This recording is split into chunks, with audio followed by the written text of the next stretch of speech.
ഒരു പട്ടി 4 റൊട്ടി ഇങ്ങനെ കടിച്ചുകൊണ്ട് പോകുന്നു. എനിക്ക് അപ്പോൾ വേറെ ഒന്നും തോന്നില്ല. വിശപ്പിന്റെ കാഠിന്യ നിമിത്തം എന്റെ കുഞ്ഞിന്റെ കരച്ചിൽ കാരണം ഞാൻ ആ പട്ടിയെ എറിഞ്ഞു. ആ പട്ടി ആ ഏറ് കൊണ്ടിട്ട് പട്ടി ആ ചപ്പാത്തി കളഞ്ഞിട്ട് പോയി. ഞാന് ആ ചപ്പാത്തി എടുത്ത് വീട്ടിൽ കൊണ്ടുപോയിട്ട് അന്ന് ആ ചപ്പാത്തി ഞങ്ങൾ കഴിച്ചു.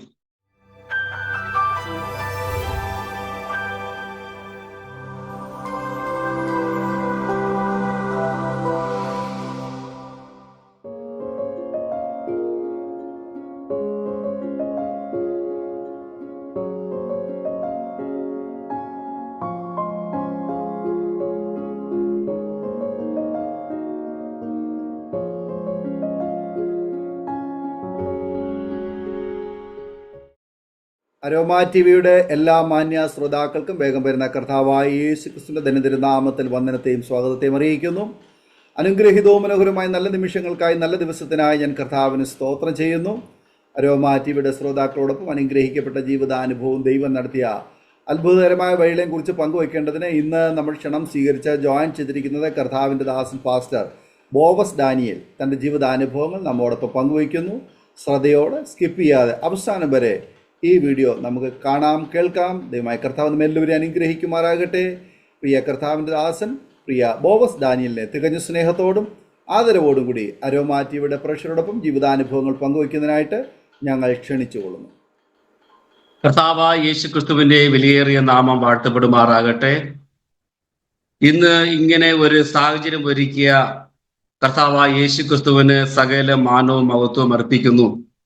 അതോടൊപ്പം തന്നെ ആരോമ ടിവിയിൽ പ്രവർത്തിക്കുന്ന എല്ലാ കർത്താവിന്റെ സ്റ്റേഷന്മാരായ ദേവദാസന്മാർ, ഇന്ന് എൻ്റെ ശബ്ദം കേൾക്കുന്ന അനുഗ്രഹിക്കപ്പെട്ട എല്ലാ കർത്താവിന്റെ ദാസിദാസന്മാർ, സഹോദരങ്ങൾ, എല്ലാവർക്കും വീണ്ടും വരുന്നവനായ യേശു ക്രിസ്തുവിന്റെ നാമത്തിൽ ഞാൻ എൻ്റെ ഹൃദയത്തിന്റെ ഭാഷയിൽ ഞാൻ എല്ലാവർക്കും ഈ സമയത്ത് നന്ദിയെ കരയറ്റുന്നു.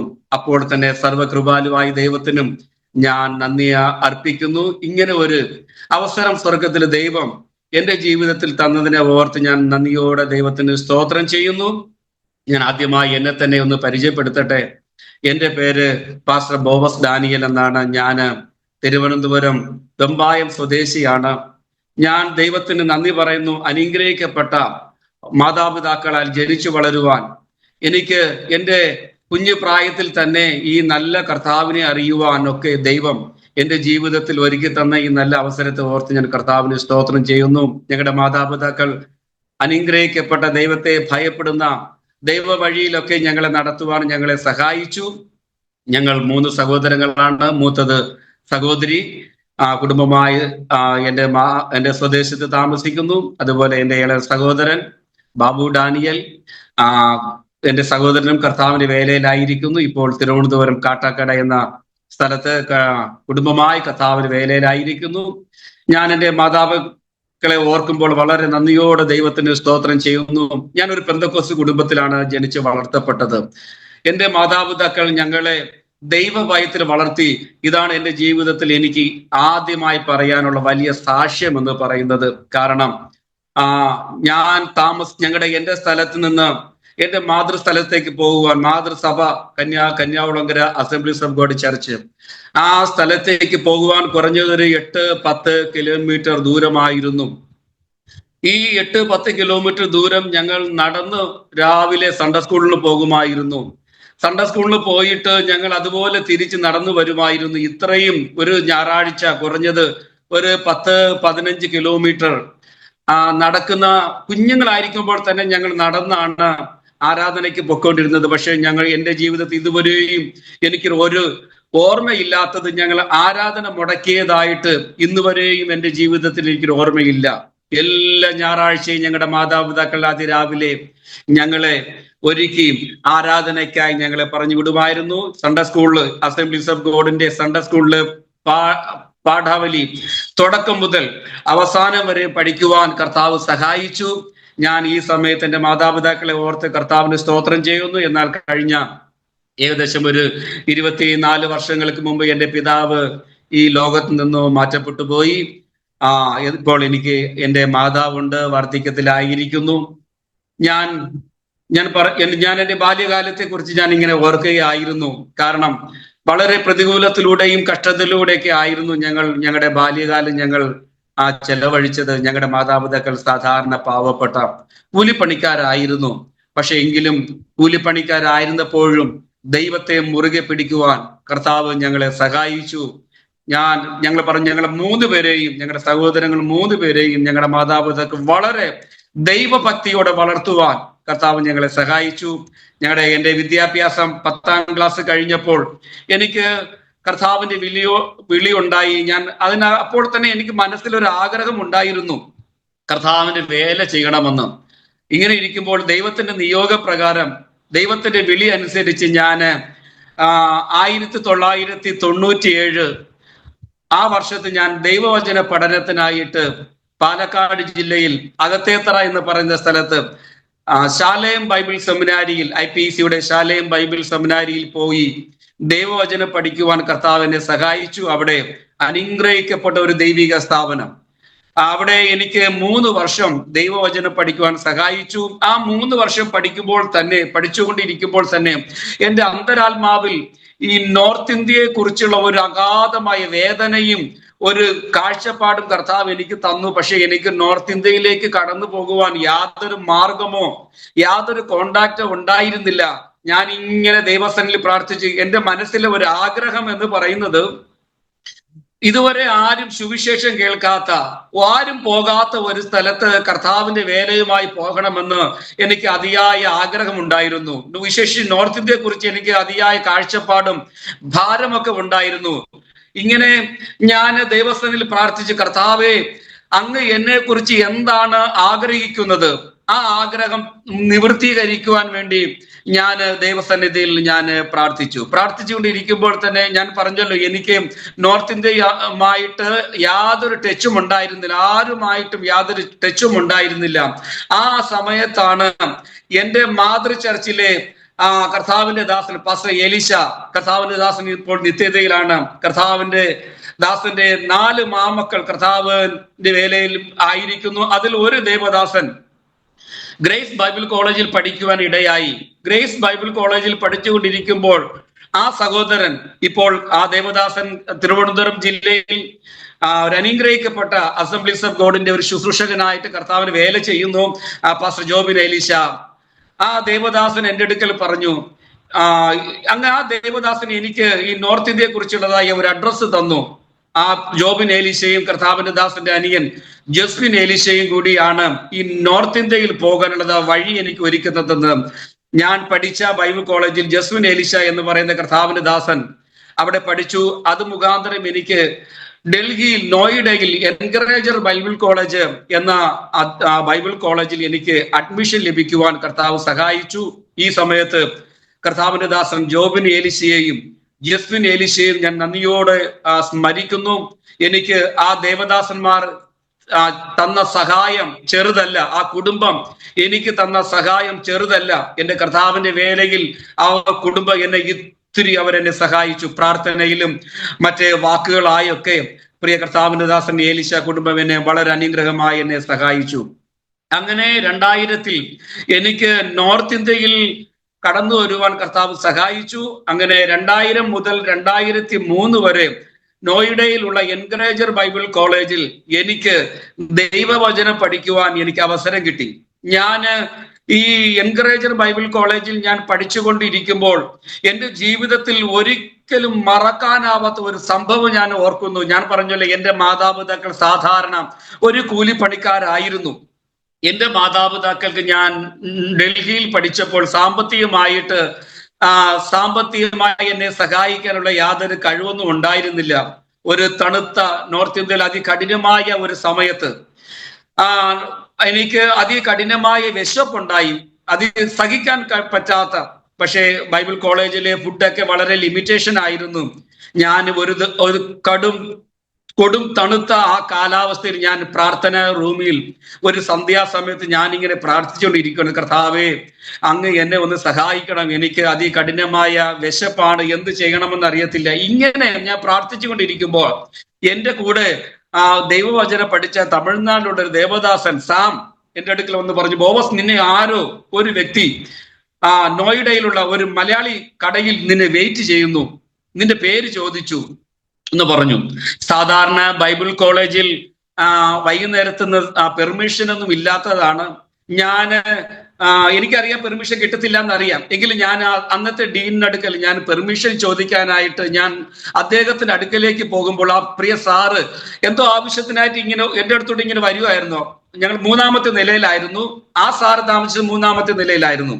ഞാൻ പെർമിഷൻ വാങ്ങിക്കാനായിട്ട് 3-ാമത്തെ നിലയിലേക്ക് പോകുമ്പോൾ സാറ് എന്തോ ആവശ്യത്തിന് താഴോട്ടിറങ്ങി വരികയായിരുന്നു.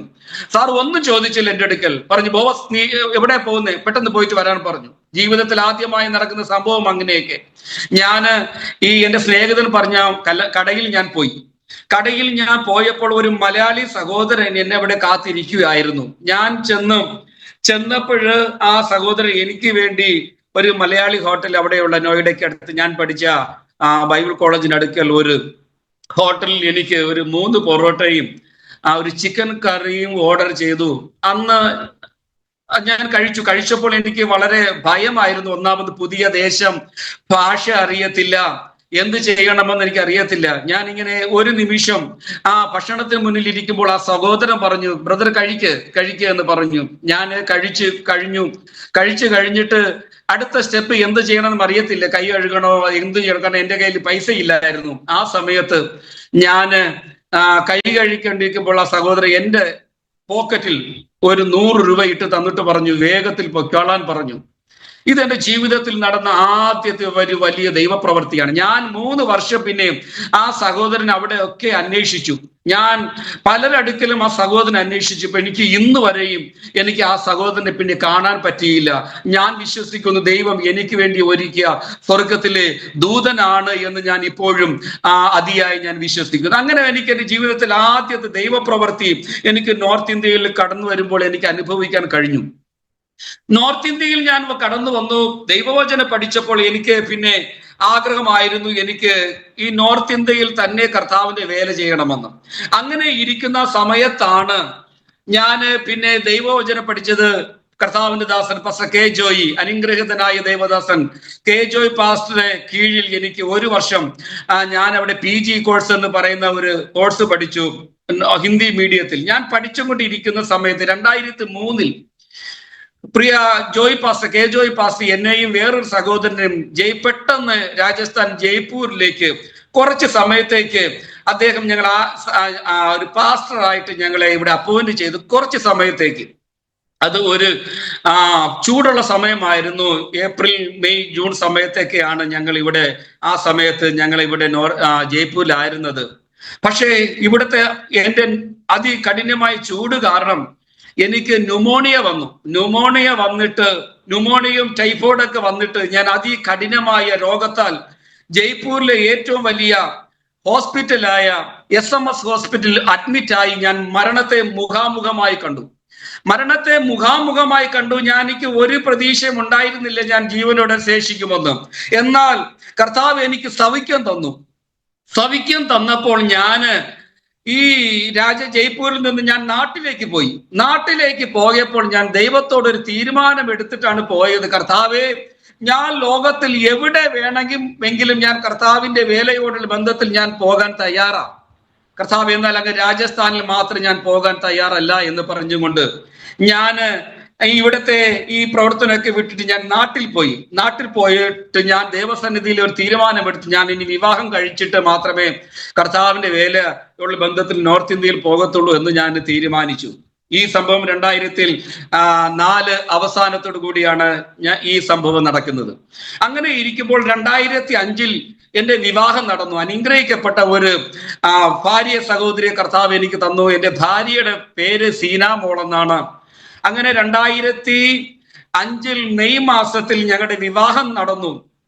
മെയ് മാസം 26-ാം തീയതി. ഈ 26-ാം തീയതി ഞങ്ങളുടെ വിവാഹം നടന്നപ്പോൾ പാസ്റ്റർ കെ ജോയ് എന്നെ വിളിച്ചു പറഞ്ഞു, ഉത്തർപ്രദേശ് റായ്ബറേലിയിൽ ഒരു പാസിന്റെ ആവശ്യമുണ്ട്, ബോസ് പെട്ടെന്ന് അവിടെ പോകാൻ പറഞ്ഞു. അങ്ങനെ ഞാൻ 2005 മെയ് മാസം 26-ാം തീയതി ഞങ്ങളുടെ വിവാഹം കഴിഞ്ഞു. ഞങ്ങൾ വെറും ഒരു 3-4 ദിവസം മാത്രമേ ഞങ്ങൾ നാട്ടിൽ നിന്നുള്ളൂ. അത് കഴിഞ്ഞ് ഒരു 4-5 ദിവസം കഴിഞ്ഞ് ഞങ്ങൾ റായ്ബറേലിക്ക് ഞാനും എൻ്റെ ഭാര്യയുമായി കടന്നുപോയി. നോർത്ത് ഇന്ത്യയിൽ ആദ്യമായിട്ട് ഞങ്ങൾ കുടുംബമായി കടന്നു പോകുന്നു. അറിയാമല്ലോ, നോർത്ത് ഇന്ത്യയിൽ അതികഠിനമായ ചൂടാണ്. അതികഠിനമായ ചൂട് എന്ന് സഹിക്കാൻ പറ്റാത്ത ചൂട്. വിശേഷം ഞങ്ങൾ 2005 ഞങ്ങൾ റായ്ബറേലി ചെല്ലുമ്പോൾ അവിടെ ഇപ്പോഴും ഉത്തർപ്രദേശിന്റെ പല ഭാഗങ്ങളിലും ലൈറ്റിന്റെ ബുദ്ധിമുട്ടുണ്ട്, കറണ്ടിന്റെ ബുദ്ധിമുട്ടുണ്ട്. അന്ന് ഞങ്ങൾ അവിടെ ചെല്ലുമ്പോൾ പകൽ 1 മണിക്കൂർ ലൈറ്റ് കിട്ടും, കറണ്ട് കിട്ടും, രാത്രിയിൽ 1 മണിക്കൂർ കറണ്ട് കിട്ടും. അങ്ങനെ അതികഠിനമായ ചൂടത്ത് എന്റെ ഭാര്യയ്ക്ക് അവിടെ നിൽക്കാൻ പറ്റാതായ വന്നു. പറഞ്ഞു, എനിക്ക് നാട്ടിൽ പോകണം, ഇത് ഈ ചൂടൊന്നും എനിക്ക് സഹിക്കാൻ പറ്റുന്നില്ല എന്നൊക്കെ പറഞ്ഞെങ്കിലും പിന്നീട് ദൈവം ഞങ്ങളെ അവിടെ നിർത്തി. കുറച്ച് കഴിഞ്ഞപ്പോൾ കർത്താവിന്റെ വേലയോട് ബന്ധത്തിൽ ഞങ്ങൾ റായ്ബറേലിയിലായിരിക്കുമ്പോൾ എൻ്റെ ഇളയ സഹോദരന് അവന് ഒരു മാരകമായ രോഗം വരികയും തിരുവനന്തപുരം മെഡിക്കൽ കോളേജിൽ അഡ്മിറ്റ് ആക്കുകയും അതോടുള്ള ബന്ധത്തിൽ ഞങ്ങൾക്ക് എൻ്റെ സഹോദരനെ ശുശ്രൂഷിക്കുവാനായിട്ട് ഞങ്ങൾക്ക് കേരളത്തിൽ പോകേണ്ടതായി വന്നു. ഞങ്ങൾ നാട്ടിലേക്ക് എൻ്റെ സഹോദരന്റെ ശുശ്രൂഷയ്ക്കായി പോകുമ്പോൾ അവൻ വളരെ സീരിയസ് ആയിട്ട്, അതായത് ബാക്ക് ബോണിൽ ടിബിയുടെ അസുഖം വന്ന് നടക്കാനോ എഴുന്നേൽക്കാനോ ഒന്നും വയ്യാതെ സീരിയസ് ആയിട്ട് മെഡിക്കൽ കോളേജിൽ കിടക്കുന്നു. അത് സീരിയസ് ആയിട്ട് മെഡിക്കൽ കോളേജിൽ കിടക്കുന്ന സമയത്ത് എൻ്റെ മനസ്സിൽ കർത്താവിന്റെ വേലയെ കുറിച്ചുള്ള അതിയായ വേദനയും നിരാശയും ഒക്കെ ഉണ്ടായിരുന്നു. പക്ഷേ ഞങ്ങൾ ദൈവസന്നിധിയിൽ പ്രാർത്ഥിച്ചു.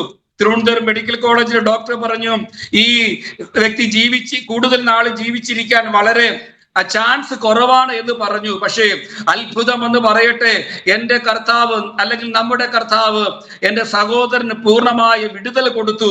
ഇപ്പോൾ അവൻ ഒരു അനുഗ്രഹിക്കപ്പെട്ട ഒരു കർത്താവിന്റെ വേലക്കാരനായി കർത്താവിന്റെ വേലയിൽ കുടുംബമായി കർത്താവിന്റെ വേലയിൽ മുന്നേറിക്കൊണ്ടിരിക്കുന്നു.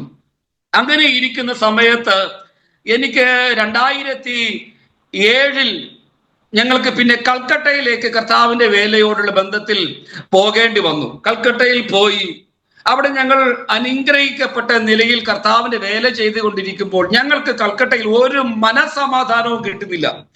ഇതിനിടയ്ക്ക് 2006 ദൈവം ഞങ്ങൾക്ക് അനുഗ്രഹിക്കപ്പെട്ട പെൺകുഞ്ഞിനെ തന്നു.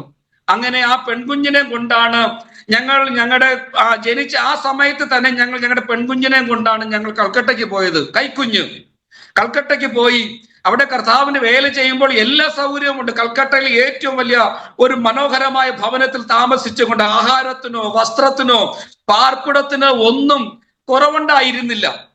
എങ്കിലും അകത്ത് മനസമാധാനമില്ല, സന്തോഷമില്ല, സമാധാനമില്ല. എന്താണ് ഞാനും എൻ്റെ ഭാര്യയും ദൈവത്തോട് പ്രാർത്ഥിച്ചു, കർത്താവേ, അങ്ങ് ഞങ്ങളെ കുറിച്ച് എന്ത് ആഗ്രഹിക്കുന്നുവോ, അങ്ങയുടെ ഹിതം എന്താണ് എന്ന് ദൈവഹിതം തിരിച്ചറിയാൻ വേണ്ടി ഞാനും എൻ്റെ ഭാര്യയും ദൈവസന്നിധിയിൽ പ്രാർത്ഥിച്ചു കൊണ്ടിരിക്കുമ്പോൾ പരിശുദ്ധാത്മാവ് ഞങ്ങളുടെ അടുക്കൽ പറഞ്ഞു, രാജസ്ഥാനിൽ പോകാൻ പറഞ്ഞു. രാജസ്ഥാൻ എന്ന് കേട്ടപ്പോൾ എനിക്ക് ആദ്യം ഒരു ഷോക്ക് വന്നു.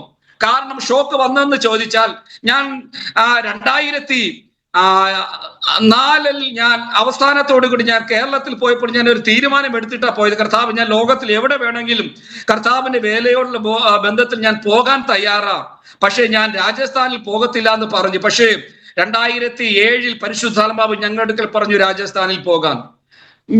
നമുക്ക് എല്ലാവർക്കും അറിയാം, രാജസ്ഥാൻ ഒരു വലിയ സ്റ്റേറ്റ് എന്ന് പറയുന്നത് രാജസ്ഥാന്റെ ഒരു കോണിൽ നിന്ന് മറ്റൊരു കോണിൽ പോകണമെങ്കിൽ ഏകദേശം 2 ദിവസത്തോളം എടുക്കും. അത്രത്തോളം വലിയ ഒരു സ്റ്റേറ്റ് ആണ് രാജസ്ഥാൻ. ഈ രാജസ്ഥാനിൽ എവിടെ പോകണമെന്ന് ഞങ്ങൾക്ക് അറിയത്തില്ല. വീണ്ടും ഞങ്ങൾ ഇങ്ങനെ ദൈവസന്നിധിയിൽ പ്രാർത്ഥിച്ചു, കർത്താവേ, അങ്ങ് ഞങ്ങളുടെ അടുക്കൽ രാജസ്ഥാനിൽ പോകാൻ പറഞ്ഞു. ഞങ്ങൾ ഈ രാജസ്ഥാനിൽ എവിടെയാണ് പോകേണ്ടത്, എങ്ങനെയാണ് പോകേണ്ടത്? ഇങ്ങനെ ഞങ്ങൾ ദൈവസന്നിധിയിൽ പ്രാർത്ഥിച്ചു കൊണ്ടിരിക്കുമ്പോൾ അന്ന് ഞാൻ ഉൾപ്പെട്ട് നിന്ന ആ പ്രസ്ഥാനത്തിന്റെ ഡയറക്ടർ എൻ്റെ അടുക്കൽ വന്ന് പറഞ്ഞു, ബോസ്, രാജസ്ഥാനിൽ ജയ്പൂർ എന്ന് പറയുന്ന ഒരു ഡിസ്ട്രിക്റ്റിൽ ഖറോന്ത എന്ന് പറയുന്ന ഒരു ഗ്രാമമുണ്ട്, കുത് ഗ്രാമം എന്ന് പറയുന്നത് അവിടെ വെള്ളവും എത്തിയിട്ടില്ല, കറണ്ടും എത്തിയിട്ടില്ല. അവിടെ വലിയ ഒരു ഗ്രാമമുണ്ട്. അവിടെ ഇതുവരെയും ആരും സുവിശേഷം പറഞ്ഞിട്ടുമില്ല, സുവിശേഷം എത്തിയിട്ടുമില്ല. അവിടെ ഒരു ചെറിയ വീട് കിടക്കുന്നുണ്ട്, ഒരു റൂമുള്ളതായ ഒരു ചെറിയ വീട്. അവിടെ ആരെങ്കിലും ബോവസിന്റെ അറിവിൽ ആരെങ്കിലും പോകാൻ തയ്യാറാണോ എന്ന് ചോദിച്ചപ്പോൾ ഞങ്ങൾ അതിനു മുമ്പ് ഞാനും എൻ്റെ ഭാര്യയും ഞങ്ങൾ ദൈവസന്നിധി പ്രാർത്ഥിക്കുകയായിരുന്നു, ദൈവഹിതം എവിടെയാണോ അവിടെ പോകാനെന്ന്. ഇങ്ങനെ ഇരിക്കുമ്പോൾ ഞാൻ ദൈവത്തോട് പ്രാർത്ഥിച്ചു. ആ പ്രിയ പാസ്റ്റർ പറഞ്ഞു, അച്ഛാ ഞങ്ങൾ പോകാൻ തയ്യാറാന്ന് പറഞ്ഞു. പക്ഷെ എന്നാൽ ആ ദൈവദാസന് ഞങ്ങളെ അദ്ദേഹത്തിൽ നിന്ന് ദൂരോട്ട് വിടുവാൻ അദ്ദേഹത്തിന് താല്പര്യമില്ലായിരുന്നു. കാരണം അദ്ദേഹം വിദേശത്തൊക്കെ പോകുന്ന ഒരു ദൈവ മനുഷ്യനായിരുന്നു. അവിടുത്തെ ബംഗാൾ കൽക്കട്ടയിലെ മീറ്റിംഗ് എല്ലാം ഞാനായിരുന്നു നിയന്ത്രിച്ചു കൊണ്ടിരുന്നത്. അദ്ദേഹത്തിന് ഞങ്ങളെ വിടാൻ താല്പര്യമില്ലായിരുന്നു. അദ്ദേഹം പറഞ്ഞു, ബോവസ് പോണ്ട, വേറെ ആരെങ്കിലും അറിവിൽ പരിചയമുണ്ടെങ്കിൽ പറ, ഹിന്ദിക്കാരോ ആരെങ്കിലും ഉണ്ടെങ്കിൽ പറ എന്ന് പറഞ്ഞു. പക്ഷെ ഞങ്ങൾ നിർബന്ധിച്ചില്ല, അച്ഛാ ഞങ്ങൾ പോകാമെന്ന് പറഞ്ഞു. ഞങ്ങൾ ഇങ്ങനെ ആ ദേവദാസനടുക്കൽ ഞങ്ങൾ ഇങ്ങനെ നിർബന്ധിച്ചപ്പോൾ അദ്ദേഹം ദേഷ്യത്തിൽ 2007 ഏപ്രിൽ മാസം അവസാനത്തോടു കൂടി ഞങ്ങൾക്ക് കൽക്കട്ടയിൽ നിന്ന് ജയ്പൂർ വരാനുള്ള ടിക്കറ്റിന്റെ മാത്രം തന്നു. ഞങ്ങളുടെ കയ്യിൽ 1 രൂപ പോലും തരാതെ 2007 ആ ദേവദാസൻ ഞങ്ങളെ കൽക്കട്ടയിൽ നിന്ന് ജയ്പൂരിലേക്ക് പറഞ്ഞു വിട്ടു. ഞാൻ പറഞ്ഞല്ലോ, കറോന്ത എന്ന് പറയുന്ന ഒരു കുത് ഗ്രാമം. അവിടെ വെള്ളമില്ല, അവിടെ കറണ്ട് എത്തിയിട്ടില്ല, അവിടെ വാട്ടർ സപ്ലൈ എത്തിയിട്ടില്ല, അവിടുത്തെ അങ്ങനെ ഒരു കുത് ഗ്രാമത്തിൽ 2007 ഏപ്രിൽ മാസത്തിൽ അന്ന് എൻ്റെ മകൾക്ക് വെറും 3 മാസം പ്രായമുള്ള ഒരു കൈക്കുഞ്ഞിനെ കൊണ്ട് ഞങ്ങൾ അബ്രഹാം പുറപ്പെട്ടതുപോലെ ഞങ്ങൾ പുറപ്പെട്ടു. എങ്ങോട്ട് പോകണമെന്നറിയാതെ പുറപ്പെട്ടു. അത് ഈ 2007 എൻ്റെ ജീവിതത്തിന്റെ മറ്റൊരു ടേണിംഗ് പോയിന്റ് ആയിരുന്നു. അങ്ങനെ 2007 ഏപ്രിൽ മാസത്തിൽ ഞങ്ങൾ രാജസ്ഥാനിൽ ഒരു കർത്താവിന്റെ ദാസൻ പാസ്റ്റർ കെ ജോൺ എന്ന് പറയുന്ന ഒരു ദൈവദാസന്റെ ഭവനത്തിൽ ഞങ്ങൾ രാത്രി 2 മണിക്ക് ഞാനും എൻ്റെ ഭാര്യയും കുഞ്ഞുമായിട്ട് അവിടെ എത്തി. പിറ്റേന്ന് രാവിലെ തന്നെ പാസ്റ്റർ കെ ജോൺ എന്ന് പറയുന്ന കർത്താവിന്റെ ദാസൻ ഞങ്ങളെ കറോന്ത എന്ന് പറയുന്ന ഗ്രാമത്തിൽ കൊണ്ടാക്കി. ഞങ്ങളെ കർത്താവിന്റെ ദാസൻ ആ ഗ്രാമത്തിൽ കൊണ്ടാക്കി. പുതിയ ഗ്രാമം എന്ന് പറയുന്നത് അവിടുത്തെ അന്ന് ഞങ്ങൾക്കാണെങ്കിൽ വലിയ ഭാഷയൊന്നും അറിയത്തില്ലായിരുന്നു. അവര് രാജസ്ഥാനികൾ മൊത്തം മാർവാടിയാ സംസാരിക്കുന്നത്. ഞങ്ങൾക്കാണെങ്കിൽ ഈ മാർവാടി ഞങ്ങൾക്ക് മനസ്സിലാകുന്നില്ല.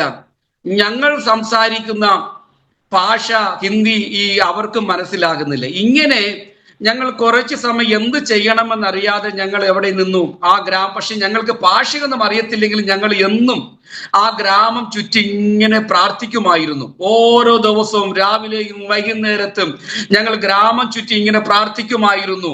പ്രാർത്ഥിച്ചുകൊണ്ട് ഇരിക്കുമ്പോൾ തന്നെ ഞങ്ങൾക്ക് അവിടെ ജീവിക്കാനുള്ള യാതൊരു സാമ്പത്തിക വഴികളും ഉണ്ടായിരുന്നില്ല. ഒന്നാമത് ഞങ്ങൾക്ക് ഭാഷ അറിയത്തില്ല. ഈ മാർവാടിക്കാരുടെ ഇടയിൽ മാർവാടി സംസാരിക്കണം. രണ്ടാമത് എനിക്ക് പരിചയമില്ല. ഒരു പുതിയ സ്ഥലം, പുതിയ ആൾക്കാർ, പുതിയ ഗ്രാമം. ഇങ്ങനെ ഇരിക്കുന്ന സമയത്ത് എൻ്റെ ജീവിതത്തിൽ ഒരു വലിയ ഒരു ദൈവപ്രവർത്തി ഞാൻ അനുഭവിക്കുവാൻ, അതായിരുന്നു എൻ്റെ ജീവിതത്തിൽ ഒരിക്കലും മറക്കാനാവാത്ത നിമിഷം എന്ന് പറയുന്നത് 2006 മുതലുള്ളതായ എൻ്റെ ശുശ്രൂഷയായിരുന്നു. ഞങ്ങൾ ഈ നോർത്ത് ഇന്ത്യയിൽ കടന്നു വന്നു. ഒരു ചൂടുള്ള സമയത്ത് നമുക്ക് എല്ലാവർക്കും അറിയാം, വിശേഷം നോർത്ത് ഇന്ത്യയിലൊക്കെ കർത്താവിന് വേല ചെയ്യുന്ന താമസിക്കുന്ന പ്രിയപ്പെട്ടവർക്ക് അറിയാം, നോർത്ത് ഇന്ത്യയിലൊക്കെ അതികഠിനമായ ചൂടാ. ഞങ്ങൾ 2007 ഏപ്രിൽ മാസത്തിൽ ഞങ്ങൾ കുടുംബമായി രാജസ്ഥാനിൽ കടന്നു വന്നു. ഒരു വീട്ടിൽ ഞാൻ പറഞ്ഞല്ലോ, ഒരു ചെറിയ റൂം, അതിനകത്താണ് കിച്ചണും എല്ലാം. ഒരു ബുദ്ധിമുട്ടോടെ ഒരു ചെറിയ റൂം, അളവൊന്നും പറയാൻ അറിയത്തില്ല. ഒരു 5-6 അടി നീളവും വീതിയുള്ള ചെറിയ വീട്ടിനകത്തായിരുന്നു ഞങ്ങൾ താമസിച്ചത്. ഞങ്ങൾ അവിടെ താമസിച്ചുകൊണ്ട് എന്നും ദൈവസ്ഥലിൽ പ്രാർത്ഥിക്കും, കർത്താവെ എന്ത് ചെയ്യണം. അവിടെ വന്നപ്പോൾ ഞങ്ങൾക്കാണെങ്കിൽ കിടക്കാൻ ഞങ്ങൾക്ക് ഒരു പായൊന്നും ഉണ്ടായിരുന്നില്ല. ഞങ്ങൾ അന്ന് അവിടെ ഗോതമ്പ് പൊടി ആട്ട വാങ്ങിക്കുന്ന കവറ് ഒരു 4-5 കവറ് വാങ്ങിച്ചു. അതിനെ കീറി ഒരു പായ പോലെ തുന്നി ചേർത്ത് കൊടും ചൂടത്ത് ഞങ്ങൾ അങ്ങനെ ആദ്യത്തെ ചൂടിന്റെ കാലാവസ്ഥ ഞങ്ങൾ അങ്ങനെ തരണം ചെയ്തു. കൂളറില്ലായിരുന്നു, ഒരു ഫാൻ ഇല്ലായിരുന്നു. അതികഠിനമായ ചൂട് എന്ന് പറയുന്നത് നോർത്ത് ഇന്ത്യയിൽ നമുക്ക് എല്ലാവർക്കും അറിയാം. ഏകദേശം ഏപ്രിൽ, മെയ്, ജൂൺ മാസങ്ങളിലൊക്കെ 48-50 ഒക്കെ ചൂടാണ്. ആ കഠിനമായ ചൂടത്ത് ഞങ്ങൾക്ക് ഒരു പാ പോലും ഉണ്ടായിരുന്നില്ല. പ്ലാസ്റ്റിക് കവറിൽ ഞങ്ങൾ ഇങ്ങനെ ഞങ്ങളുടെ ജീവിതം ഇങ്ങനെ ചെലവഴിച്ചു. ഞങ്ങൾ വിചാരിച്ചു എന്ത് ചെയ്യണമെന്ന് അറിയത്തില്ലായിരുന്നു. ഒരു നേരത്തെ ആഹാരത്തിന് പോലും ഞങ്ങൾക്ക് വകയില്ലായിരുന്നു. അങ്ങനെ ഞങ്ങൾ 2007 ആദ്യമായിട്ട് ഞങ്ങൾ നോർത്ത് ഇന്ത്യയിൽ വന്നപ്പോൾ ഞാൻ പറഞ്ഞല്ലോ, സാമ്പത്തികമായ ബുദ്ധിമുട്ട് കാരണം ഞങ്ങൾ ആദ്യത്തെ 3-4 മാസം ഞങ്ങൾ ആട്ട വാങ്ങിക്കും, ചപ്പാത്തി ഉണ്ടാക്കി കഴിക്കാൻ. അതിന്റെ കൂടെ കറിയൊന്നും കാണത്തില്ല. ആദ്യത്തെ 3 മാസം ഞങ്ങൾ വെറും ഈ മുളക് പൊടി ഉപ്പിട്ട് വെള്ളം ചാലിച്ച് ഞങ്ങൾ ചട്നി ആയിട്ട് ഞങ്ങൾ ആദ്യത്തെ 3 മാസം ഞങ്ങൾ ഇങ്ങനെ വേറെ ഒരു സബ്ജി ഒന്നും കഴിക്കാനില്ലായിരുന്നു. ഇങ്ങനെ ഞങ്ങൾ ആദ്യത്തെ 3 മാസം ഞങ്ങൾ വെറും ചപ്പാത്തി മാത്രം കഴിച്ച് അവിടുത്തെ ജീവിതം ഇങ്ങനെ മുന്നോട്ട് പോയി. പല പ്രാവശ്യം അപ്പോൾ തോന്നി തിരിച്ച് നാട്ടിൽ പോയാലോ എന്ന് പല പ്രാവശ്യം തീരുമാനിച്ചു. ദൈവത്തോട് പ്രാർത്ഥിച്ചു, കർത്താവേ, അങ്ങ് ഇതിനാണോ അങ്ങ് ഞങ്ങളെ ഈ നോർത്ത് ഇന്ത്യയിൽ കൊണ്ടുവന്നത് എന്ന് പല പ്രാവശ്യം ഞങ്ങൾ ദൈവത്തോട് ചോദ്യം ചോദിച്ചു. ഇങ്ങനെ നാളെ മാറും, നാളെ സാഹചര്യം മാറും, മറ്റന്നാൾ ജീവിതം മാറും എന്ന് ചിന്തിച്ച് ഇങ്ങനെ പോയി. അവസാനം എനിക്ക് 2007 മുതൽ ഞാൻ നോർത്ത് ഇന്ത്യയിൽ വന്നപ്പോൾ, ആ ഗ്രാമത്തിൽ വന്നപ്പോൾ എനിക്ക് ജീവിക്കാൻ വേണ്ടി എനിക്ക് കുറച്ച് 1-2 വർഷം എനിക്ക് ആക്രി പറക്കേണ്ടി വന്നു. കാരണം ആക്രി പറക്കേണ്ടി വന്നു എന്ന് ചോദിച്ചാൽ, ഈ ഇവിടെ മദ്യപാനികള് ഈ രാത്രി മദ്യപിച്ചിട്ട് അവര് മദ്യക്കുപ്പികളൊക്കെ കളഞ്ഞിട്ട് പോകും. ഞാൻ അത് എടുക്കും, രാത്രിയിലൊക്കെ പോയി എടുത്തിട്ട് അത് രാവിലെ അത് കൊണ്ട് കൊടുക്കും. അത് കൊണ്ട് കൊടുത്തിട്ട് അതിൽ നിന്ന് കിട്ടുന്ന വരുമാനം കൊണ്ടായിരുന്നു ഞങ്ങൾ ഉപജീവനം കഴിച്ചിരുന്നത്. ആട്ട കിട്ടും, സബ്ജിക്കായിരുന്നു ഞങ്ങൾ. എങ്ങനെയാണ് ഞങ്ങൾ പച്ചക്കറി വാങ്ങിച്ചതെന്ന് ചോദിച്ചാൽ, ഇവിടെ നോർത്ത് ഇന്ത്യയിൽ രാത്രിയിലാണ് ഈ ബജാർ. ഇവര് ഈ രാത്രിയിലെ ഈ പച്ചക്കറിയൊക്കെ വേസ്റ്റായ പച്ചക്കറികളൊക്കെ പോകാൻ സമയത്ത് കളയാനായിട്ട്, അല്ലെങ്കിൽ പശുവിനൊക്കെ കൊടുക്കാനായിട്ട് കളഞ്ഞിട്ട് പോകുന്ന ഈ പച്ചക്കറിയൊക്കെ ഞാന് രാത്രിയിൽ പോയിട്ട് പറക്കി അതില് അഴുക്ക് നല്ലതും ചീത്തയൊക്കെ പോയി രാത്രി പോയി പറക്കി വീട്ടിൽ കൊണ്ട് വന്നിട്ട് അല്പം കറി വയ്ക്കാൻ കൊള്ളാവുന്നതൊക്കെ ഞങ്ങൾ എടുത്ത് ഉപയോഗിച്ചു.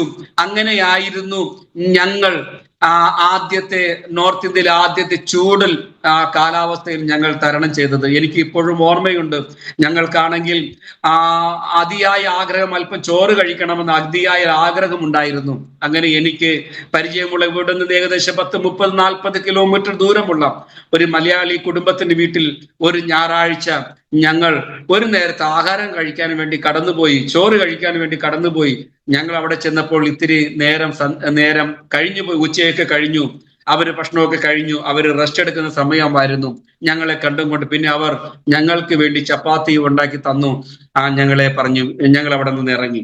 അപ്പോഴും ദൈവത്തിന് സ്തോത്രം ചെയ്തു. അങ്ങനെ ചൂടിന്റെ കാലാവസ്ഥ കഴിഞ്ഞപ്പോൾ ഞങ്ങൾ വിചാരിച്ചു, ദൈവം ചിലപ്പോൾ ഈ തണുപ്പിന്റെ കാലാവസ്ഥയിൽ ദൈവം ഞങ്ങൾക്ക് വേണ്ടി എന്തെങ്കിലും അത്ഭുതം പ്രവർത്തിക്കുമെന്ന് വിചാരിച്ചു. പക്ഷേ ചൂടിനേക്കാളും അതികഠിനമായിരുന്നു തണുപ്പിന്റെ കാലാവസ്ഥ. തണുപ്പിന്റെ കാലാവസ്ഥയിൽ ഞങ്ങൾക്കാണെങ്കിൽ ഒന്ന് പുതയ്ക്കാനുള്ള കമ്പിളിയോ അല്ലെങ്കിൽ റജായിയോ തണുപ്പിന്റെ യാതൊരു വസ്തുക്കളും ഉണ്ടായിരുന്നില്ല. കൊടും തണുപ്പത്ത് ഞങ്ങൾക്ക് ഒരു സീസൺ കഴിച്ചു കൂട്ടേണ്ടി വന്നു. ജീവിതത്തിൽ ഒരിക്കലും മറക്കാനാവാത്ത നിമിഷങ്ങളായിരുന്നു അത്. കാരണം എന്താണെന്ന് ചോദിച്ചാൽ, ഞാൻ അറിയാമല്ലോ, തണുപ്പത്ത് അതികഠിനമായ തണുപ്പ്, അതികഠിനമായ വിശപ്പ്. ഞങ്ങളുടെ കയ്യിൽ സാമ്പത്തികമായിട്ട് ഒന്നുമില്ല. എൻ്റെ കയ്യിൽ അന്നുണ്ടായത് ഒരു ചെറിയ സിലിണ്ടർ ആണ്, ഒരു 5 കിലോയുടേതായ ഒരു സിലിണ്ടർ. ആ സിലിണ്ടർ അത് തീർന്നു പോയാൽ അത് നിറയ്ക്കാൻ അത് സിറ്റിയിൽ വരണം. അത് ചിലപ്പോൾ അന്ന് കിട്ടത്തില്ല, അത് 2 ദിവസം കഴിഞ്ഞൊക്കെ ആയിരിക്കാം ചിലപ്പോൾ സിലിണ്ടർ നിറച്ച് കിട്ടുന്നത്. അങ്ങനെ ഒരു 2008 ആദ്യത്തെ കൊടും തണുപ്പിൽ ഞങ്ങൾ ഗ്രാമത്തിലായിരിക്കുമ്പോൾ ഒരു ദിവസം ഞങ്ങളുടെ സിലിണ്ടർ തീർന്നു പോയി. ആ സിലിണ്ടർ എടുക്കാനായിട്ട് ഞാൻ സിറ്റിയിലേക്ക് ഒരു ചെറിയ സൈക്കിൾ ഉണ്ടായിരുന്നു, ആ പഴയ സൈക്കിളിൽ വന്നു. അന്ന് എനിക്ക് സിലിണ്ടർ കിട്ടിയില്ല. 2ാമത്തെ ദിവസവും പോയി. 2ാമത്തെ ദിവസവും ഞങ്ങൾക്ക് ആ ചെറിയ സിലിണ്ടർ, 5 കിലോയുടെ സിലിണ്ടർ ഞങ്ങൾക്ക് നിറയ്ക്കാൻ പറ്റിയില്ല. 3ാമത്തെ ദിവസമാണ് ഞങ്ങൾക്ക് സിലിണ്ടർ നിറയ്ക്കാൻ പറ്റിയത്. അപ്പോഴത്തേക്ക് ഞങ്ങൾക്ക് ആഹാരത്തിന് ഒന്നും ഉണ്ടായിരുന്നില്ല.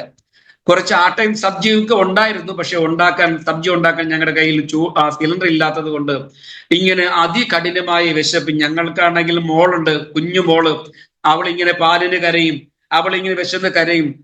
ഇങ്ങനെ കരഞ്ഞുകൊണ്ടിരിക്കുമ്പോൾ ഒരു വൈകുന്നേര സമയത്ത്, രാത്രി സമയത്ത് ഞാൻ ഇങ്ങനെ നടന്ന് ഇങ്ങനെ പ്രാർത്ഥിച്ച് വരുമ്പോൾ, ഒരു ഗ്രാമം വെച്ച് പ്രാർത്ഥിച്ച് വരുമ്പോൾ അതികഠിനമായ വിശപ്പ്. ഭക്ഷണം കഴിച്ചിട്ട് 2 ദിവസമായി. ഞാൻ നോക്കുമ്പോൾ ഇവിടെ നോർത്ത് ഇന്ത്യയിൽ ഇവിടെ ആൾക്കാർ ഈ പശുവിനൊക്കെ ഈ നെയ് പെരട്ടിയ റൊട്ടിയാണ് കൊടുക്കുന്നത്. അവര് അങ്ങനെയാണ് ഇവിടുത്തെ നോർത്ത് ഇന്ത്യയിൽ റൊട്ടിയൊക്കെ ഇവിടുത്തെ മൃഗങ്ങൾക്ക് കൊടുക്കും. അവര് കഴിച്ചിട്ട് ബാക്കി വരുന്നതോ അല്ലെങ്കിൽ വേസ്റ്റ് ആവുന്നതോ ഒക്കെ ഇങ്ങനെ മൃഗത്തിന് കൊടുക്കും. ഞാൻ നോക്കുമ്പോൾ ഒരു പട്ടി ഒരു കവറിൽ ഒരു മൂന്നാല് റൊട്ടി ഇങ്ങനെ കടിച്ചുകൊണ്ട് പോകുന്നു. എനിക്ക് അപ്പോൾ വേറെ ഒന്നും തോന്നില്ല. വിശപ്പിന്റെ അതികാഠിന്യ നിമിത്തം എന്റെ കുഞ്ഞിന്റെ കരച്ചിൽ കാരണം ഞാൻ ആ പട്ടിയെ എറിഞ്ഞു. ആ പട്ടി ആ ഏറ് കൊണ്ടിട്ട് പട്ടി ആ ചപ്പാത്തി കളഞ്ഞിട്ട് പോയി. ഞാൻ ആ ചപ്പാത്തി എടുത്ത് വീട്ടിൽ കൊണ്ടുപോയിട്ട് അന്ന് ഞങ്ങൾക്ക് ആ ചപ്പാത്തി ഞങ്ങൾ കഴിച്ചു. ഇങ്ങനെ വളരെ കഠിനമായ പ്രതിസന്ധിയിലൂടെയാണ് ഞങ്ങൾ കടന്നു പോകുന്നത്. വളരെ ഞങ്ങൾക്കാണെങ്കിൽ ഞങ്ങളുടെ കുഞ്ഞിന് പാല് വാങ്ങിക്കാനായിട്ട് സാമ്പത്തികമായ വഴികളൊന്നും ഉണ്ടായിരുന്നില്ല. ഞങ്ങൾ ഇവിടെ ഗ്രാമത്തിൽ കുഞ്ഞിന് കട്ടൻ ചായയായിരുന്നു ഈ പാലിന് പകരം കൊടുത്തുകൊണ്ടിരുന്നത്. ഒരു 6-7 മാസം കണ്ടിന്യൂ ഞങ്ങളുടെ കുഞ്ഞിന് കട്ടൻ ചായയാണ് ഞങ്ങൾ പാലിന് പകരം കൊടുത്തത്. പക്ഷെ അപ്പോഴും പല പ്രാവശ്യം മനസ്സിൽ തോന്നി ഒന്ന് തിരിച്ച് നാട്ടിൽ പോയാലോ വല്ല കൂലിപ്പണി ചെയ്തെങ്കിലും ഒക്കെ ജീവിക്കാമെന്നൊക്കെ ഞങ്ങൾ തീരുമാനിച്ചു. പക്ഷേ അപ്പോഴൊക്കെ പരിശുദ്ധാത്മാവ് ഞങ്ങളുടെ അടുക്കൽ പറഞ്ഞു, ഇല്ല, പോണ്ട, ഞാനാണ് കൊണ്ടുവന്നതെന്നൊക്കെ ദൈവാത്മാവ് ഞങ്ങളുടെ അടുക്കൽ സംസാരിച്ചു. ഒരു ദിവസം അറിയാമല്ലോ, അതികഠിനമായ ചൂട് കാരണം ഞങ്ങൾക്ക് മാന്യമായ കമ്പിളിയോ പുതപ്പോ ഒന്നും ഉണ്ടായിരുന്നില്ല. ആ പ്ലാസ്റ്റിക് കവറിൽ തന്നെ കിടക്കുകയായിരുന്നു. തറയിലെ തണുപ്പും കാലാവസ്ഥയിലെ തണുപ്പും കാരണം എന്റെ കുഞ്ഞിന് അതികഠിനമായ ഒരു അസുഖം വന്നു. ന്യൂമോണിയ വന്നു. തണുപ്പ് കാരണം ന്യൂമോണിയ വന്ന അന്ന് എന്റെ കയ്യിൽ ഒരു 50 പൈസ, ഒരു പാരസെറ്റമോൾ വാങ്ങിക്കാൻ എന്റെ കയ്യിൽ പൈസ ഉണ്ടായിരുന്നില്ല. ഞാൻ പലപ്പോഴും അന്ന് ഞാൻ ദൈവത്തിനെ കർത്താവേ, ഒരു 50 പൈസ എനിക്ക് ഉണ്ടായിരുന്നുവെങ്കിൽ ഞാൻ ഒരു പാരസെറ്റമോളെങ്കിലും വാങ്ങിച്ച് എന്റെ കുഞ്ഞിന് കൊടുക്കാം എന്ന് ഞാൻ പലപ്പോഴും ചിന്തിച്ചു. എന്റെ കയ്യിൽ അല്ലെങ്കിൽ ഞങ്ങളുടെ കയ്യിൽ ഒരു 50 പൈസ പോലും അന്ന് ഉണ്ടായിരുന്നില്ല.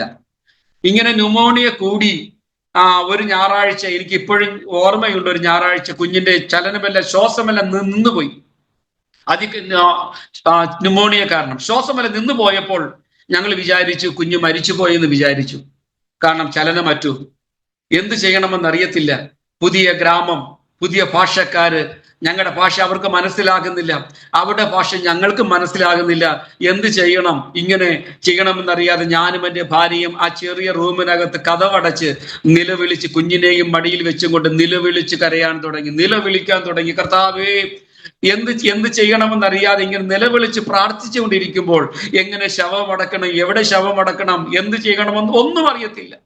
ഇങ്ങനെ ഞങ്ങൾ ദൈവസ്ഥനെ നിലവിളിച്ച് കരഞ്ഞും കൊണ്ടിരിക്കുമ്പോൾ, പ്രാർത്ഥിച്ചും കൊണ്ടിരിക്കുമ്പോൾ, ഇവിടെ നിന്നുകൊണ്ട് ഏകദേശം 10-30 കിലോമീറ്റർ ദൂരമുള്ള എന്നെ പരിചയമുള്ള ഒരു ദേവദാസൻ ആരാധന നടത്തിക്കൊണ്ടിരിക്കുമായിരുന്നു. കർത്താവിന്റെ ദാസൻ പാസ്റ്റർ ബിജു തോമസ് എന്ന് പറയും.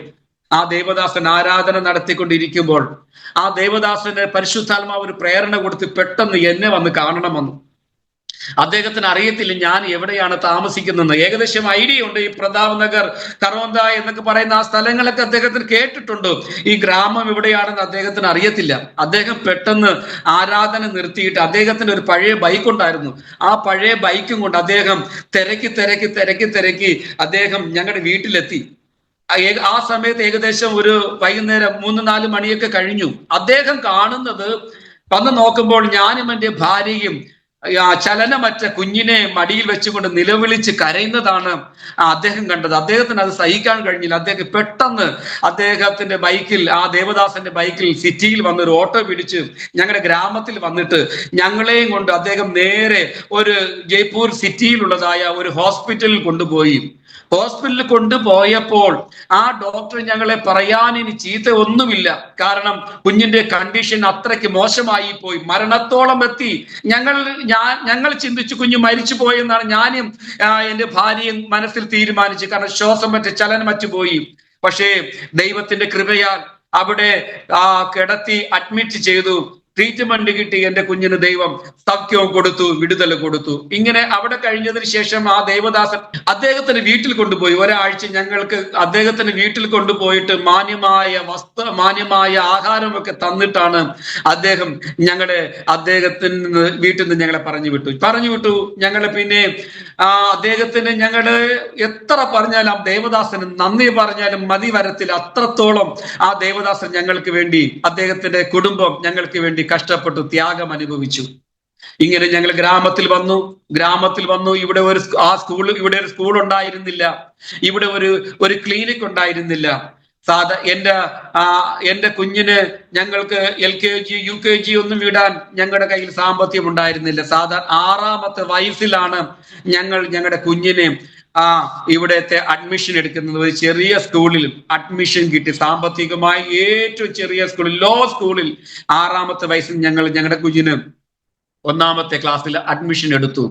അതിനു മുമ്പ് ഞങ്ങൾക്ക് LKG UKG പ്രീവൽ ഒന്നും പഠിപ്പിക്കാൻ ഞങ്ങൾക്ക് ഉണ്ടായിരുന്നില്ല. ഇങ്ങനെ ഇരിക്കുമ്പോൾ ഞങ്ങൾ നോർത്ത് ഇന്ത്യയിലായിരിക്കും, ഞാൻ ഗ്രാമത്തിലായിരിക്കുമ്പോൾ അറിയാമോ, ഞങ്ങൾക്കാണെങ്കിൽ വസ്ത്രമില്ല, മാന്യമായ വസ്ത്രമില്ലായിരുന്നു. 3 വർഷം കഴിഞ്ഞു ഞങ്ങൾ നാട്ടിൽ പോകാൻ ഞങ്ങൾക്ക് ആഗ്രഹം തോന്നി. ഈ ഗ്രാമത്തിൽ വന്നതിന് ശേഷം 3 വർഷം കഴിഞ്ഞാണ് ഞങ്ങൾ നാട്ടിൽ പോകുന്നത്. ഈ 3 വർഷം കഴിഞ്ഞ് നാട്ടിൽ പോകാൻ സമയത്ത് ഞങ്ങൾക്ക് ധരിക്കാനാണെങ്കിൽ വസ്ത്രം ഉണ്ടായിരുന്നില്ല.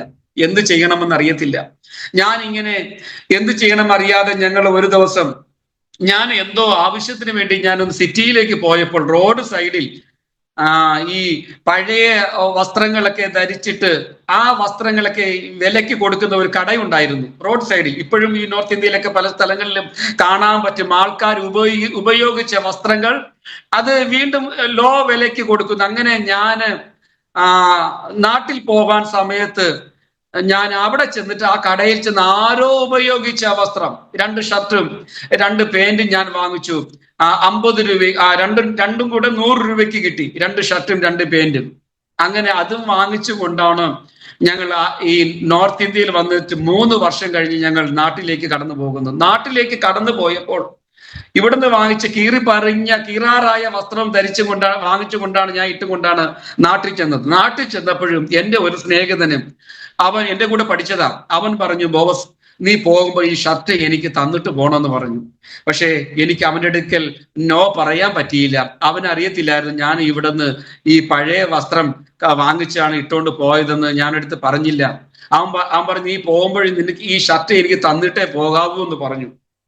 അങ്ങനെ തിരിച്ചു വരാൻ സമയത്ത് ഞാൻ ഇവിടുന്ന് 50 രൂപയ്ക്ക് വാങ്ങിച്ച 2 ഷർട്ട് അവന് കൊടുത്തിട്ട്, എൻ്റെ സ്ഥലം വെമ്പായമാണ്, തിരുവനന്തപുരം, എൻ്റെ അടുത്ത സ്ഥലമാണ് നെടുമങ്ങാട്, എൻ്റെ ഭാര്യ സ്ഥലം നെടുമങ്ങാട്.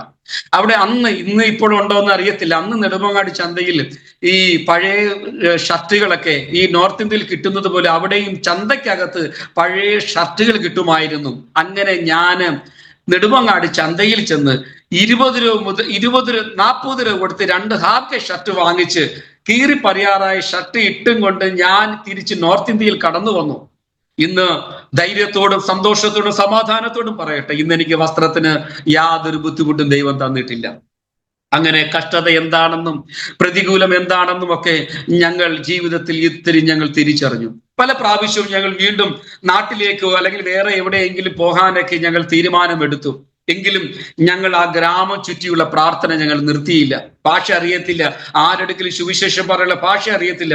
എങ്കിലും ഞാനും എൻ്റെ ഭാര്യയും ഒക്കെ കഴിയുന്നിടത്തോളം ആ ഗ്രാമമൊക്കെ ചുറ്റി പ്രാർത്ഥിക്കുമായിരുന്നു. ഞങ്ങൾ എല്ലാ വർഷവും 21 ദിവസം ഞങ്ങൾ ഒരു ഉപവാസം നടത്താൻ എല്ലാ വർഷവും ഞങ്ങൾ കുടുംബമായിട്ട് ഇരിക്കാറുണ്ടായിരുന്നു. അങ്ങനെ 2010-ലാണോ 11-ലാണോ എന്ന് എനിക്ക് അറിയത്തില്ല, ഞങ്ങൾ ഒരു 21 ദിവസം ഉപവാസ പ്രാർത്ഥനയിൽ ഇരിക്കുമ്പോൾ ഒരു കുടുംബം എൻ്റെ അടുക്കൽ കടന്നു വന്നു, പ്രാർത്ഥനയ്ക്കായി രഹസ്യത്തിൽ കടന്നു വന്നു. ഇവിടുത്തെ ഒരു ബ്രാഹ്മൺ കുടുംബത്തിൽ ജനിച്ചു വളർന്ന ഭാര്യയും ഭർത്താവും. അവർ ഞങ്ങളുടെ അടുക്കൽ രഹസ്യത്തിൽ പ്രാർത്ഥിക്കാൻ കടന്നു വന്നിട്ട് അവർ പറഞ്ഞു, സാബ് ഞങ്ങൾക്ക് വേണ്ടി പ്രാർത്ഥിക്കണം, ഞങ്ങൾ മരിക്കുവാൻ തീരുമാനിച്ചു, ഞങ്ങൾ ആത്മഹത്യ ചെയ്യാൻ ഞങ്ങൾ തീരുമാനിച്ചു, ഞങ്ങൾക്ക് വേണ്ടി പ്രാർത്ഥിക്കണമെന്ന് പറഞ്ഞു. ഞങ്ങൾ അവരുടെ അടുക്കൽ ചോദിച്ചു. അപ്പോഴത്തേക്ക് ഏകദേശം കുറച്ചൊക്കെ ഹിന്ദി ഞങ്ങൾക്ക് സംസാരിക്കാനും പ്രാർത്ഥിക്കുവാനും ഒക്കെയുള്ള ഹിന്ദി ഞങ്ങൾ പഠിച്ചു. ഞങ്ങൾക്ക് അറിയാവുന്ന ഹിന്ദിയിൽ ഞങ്ങൾ അവിടേക്ക് ചോദിച്ചു, എന്താണ് നിങ്ങളുടെ അസുഖമെന്ന് ചോദിച്ചപ്പോൾ അവർ യാതൊരു കാരണത്തിലും അവർ അസുഖം പറയുന്നില്ല. അവർ പറഞ്ഞു, ഞങ്ങൾക്ക് വേണ്ടി പ്രാർത്ഥിച്ചാൽ മതി, ഞങ്ങളുടെ വീട്ടുകാർ ഞങ്ങൾക്ക് മാന്യമായ വസ്ത്രമോ മാന്യമായ ആഹാരമോ അല്ലെങ്കിൽ വെള്ളമോ ഒന്നും തരുന്നില്ല, പട്ടിയെ പോലെ ഞങ്ങൾക്ക് ആഹാരം വീട്ടിൽ നിന്ന് പുറത്താണ് തരുന്നത്, പുറത്ത് വെച്ചാണ് തരുന്നത്, ഞങ്ങൾക്ക് ഇനി ജീവിക്കാൻ ഞങ്ങൾക്ക് താല്പര്യമില്ല. അതുപോലെ ജയ്പൂരിലെ SMS ഹോസ്പിറ്റലിൽ നിന്ന് ഞങ്ങളെ പറഞ്ഞു വിട്ടു, ഇനി കൂടുതൽ ആയുസ്സൊന്നും ഇല്ല എന്ന് ഡോക്ടർ പറഞ്ഞു എന്ന് പറഞ്ഞു. ഞങ്ങൾ നിർബന്ധിച്ച് ചോദിച്ചപ്പോൾ ആ ദേവദാസൻ പറഞ്ഞു, അവർ ഭാര്യ ഭർത്താവ് എയ്ഡ്സ് രോഗികളായിരുന്നു. മൂന്നാമത്തെ സ്റ്റേജിൽ പിന്നെ മരുന്ന് കൊണ്ടൊന്നും ഒന്നും ചെയ്യാൻ പറ്റത്തില്ല. അവർ പറഞ്ഞു ഞങ്ങൾക്ക് ഇനി മരണം മാത്രമേ ഉള്ളൂ. അവർക്ക് കുഞ്ഞുങ്ങളും ഉണ്ടായിരുന്നില്ല, തലമുറകളും ഇല്ലായിരുന്നു. അവർ പറഞ്ഞു ഞങ്ങൾക്ക് ഇനി ആർക്ക് വേണ്ടി ജീവിക്കാനാ, ഞങ്ങൾ കുഞ്ഞുങ്ങളില്ല, ഞങ്ങൾ രണ്ടുപേർ ഭാര്യ ഭർത്താവ് എയ്ഡ്സ് രോഗികളാ, മൂന്നാമത്തെ സ്റ്റേജാ, ഞങ്ങൾക്ക് ഇനി ആത്മഹത്യ ചെയ്യണം എന്ന് പറഞ്ഞു. പക്ഷേ അന്ന് 2010 10-11 തോന്നുന്നു, ഞങ്ങൾ ആദ്യമായിട്ട് ഞങ്ങൾക്കറിയാവുന്ന ഭാഷയിൽ ആ സഹോദരിയുമായിട്ട് കർത്താവിനെ കുറിച്ചും സുവിശേഷത്തെക്കുറിച്ചും ദൈവപ്രവൃത്തിയെക്കുറിച്ചൊക്കെ ഞങ്ങൾക്ക് അവരുമായിട്ട് ഷെയർ ചെയ്യുവാനും അവർക്ക് വേണ്ടി പ്രാർത്ഥിക്കുവാനും ഒക്കെ കർത്താവ് സഹായിച്ചു. അത്ഭുതമെന്ന് പറയട്ടെ, എയ്ഡ്സ് രോഗത്തിന്റെ മൂന്നാമത്തെ സ്റ്റേജിലായിരുന്നു അവരെ കർത്താവ് പൂർണ്ണമായ സൗഖ്യം കൊടുത്തു. അവർ കർത്താവിനെ സ്വന്തം രക്ഷിതാവായി സ്വീകരിച്ചു. അവരുടെ മെഡിക്കൽ സയൻസ് അവർക്ക് കൂടുതൽ ആയുസില്ല എന്ന് പറഞ്ഞ സഹോദരി ഇപ്പോഴും ആയുസോടെ ആരോഗ്യത്തോടെ ജീവിക്കുന്നു. അവരെ സ്നാനപ്പെടുത്തുവാൻ കർത്താവ് എങ്ങനെ സഹായിച്ചു. അങ്ങനെ ആദ്യമായിട്ട് എനിക്ക് രാജസ്ഥാനിൽ ആത്മാക്കളായി കിട്ടിയത് എയ്ഡ്സ് രോഗികളായ ഒരു ഭാര്യയും ഭർത്താവിനെയാണ്. അത് എൻ്റെ ജീവിതത്തിൽ ഒരിക്കലും മറക്കാനാവാത്ത ഒരു അനുഭവമായി തീർന്നു. അതിനുശേഷം എനിക്ക് ഞങ്ങൾക്ക് ആത്മാക്കളായി ഈ രാജസ്ഥാനികളെ തന്നു. മാരകമായ രോഗത്തിൽ കിടക്കുന്നവരെ കർത്താവ് അത്ഭുത വിടുതൽ കൊടുത്തു. വർഷങ്ങളോളം ഏകദേശം 15 വർഷത്തോളം പിശാചിന്റെ അടിമയിൽ കിടക്കുന്ന ഒരു കുടുംബം. ആ കുടുംബത്തിന്റെ പ്രത്യേകത, ഒരു കുടുംബം മൊത്തം അവർ 3-4 സഹോദരങ്ങളുണ്ട്. ആ ഒരു പിശാചിന്റെ കുടുംബത്തിൽ കിടക്കുന്നു. ഒരു കുഞ്ഞ് പെട്ടെന്ന് ആ കുടുംബത്തിൽ ഒരു കുഞ്ഞ് ഒരു രാത്രി മരിക്കുന്നു. ഒരു അസുഖവുമില്ല. അന്ന് രാത്രി ആ കുഞ്ഞ് മരിക്കുമ്പോൾ പിശാച് അവരുടെ അടുക്കൽ വന്നിട്ട് സ്വപ്നത്തിലൊന്നുമല്ല, നേരിട്ട് വന്നിട്ട് പറഞ്ഞു, ഞാൻ നിന്റെ രണ്ടാമത്തെ കുഞ്ഞിനെയും നാളെ കൊണ്ടുപോകും. ഇങ്ങനെ ഇരിക്കുന്ന സമയത്ത് ആരോ ഇങ്ങനെ എന്നെ കുറിച്ച് പറഞ്ഞു. ഇങ്ങനെ ഞാൻ ആ കുടുംബത്തിൽ ചെന്നപ്പോൾ ഒന്നാമത്തെ കുഞ്ഞ് മരിച്ചുപോയി, അതിനെ അടക്കം ചെയ്തു. രണ്ടാമത്തെ കുഞ്ഞ് മരിക്കാറായി കിടക്കുന്നു. ആ കുഞ്ഞിന് വേണ്ടി പ്രാർത്ഥിക്കുവാൻ, ആ കുടുംബത്തിന് വേണ്ടി പ്രാർത്ഥിക്കുവാൻ കർത്താവ് സഹായിച്ചു. അത്ഭുതമെന്ന് പറയട്ടെ, ദൈവനാമ മഹത്വത്തിനായി പറയട്ടെ, 15-16 വർഷം പിശാചിന്റെ അടിമത്തത്തിൽ കിടന്ന ആ കുടുംബത്തെ കർത്താവ് വിടിവിച്ചു. ഇന്ന് ആ കുടുംബം 4 സഹോദരങ്ങൾ 4 പേരും കുടുംബമായി കർത്താവിനെ സേവിക്കുന്നു. 4 സഹോദരങ്ങളെയും കർത്താവിൽ സ്നാനപ്പെടുത്തുവാൻ കർത്താവ് എന്നെ സഹായിച്ചു. ഇങ്ങനെ നോർത്ത് ഇന്ത്യയിൽ കർത്താവിന് വേണ്ടി ശക്തമായി പ്രയോജനപ്പെടുവാൻ കർത്താവ് സഹായിച്ചു.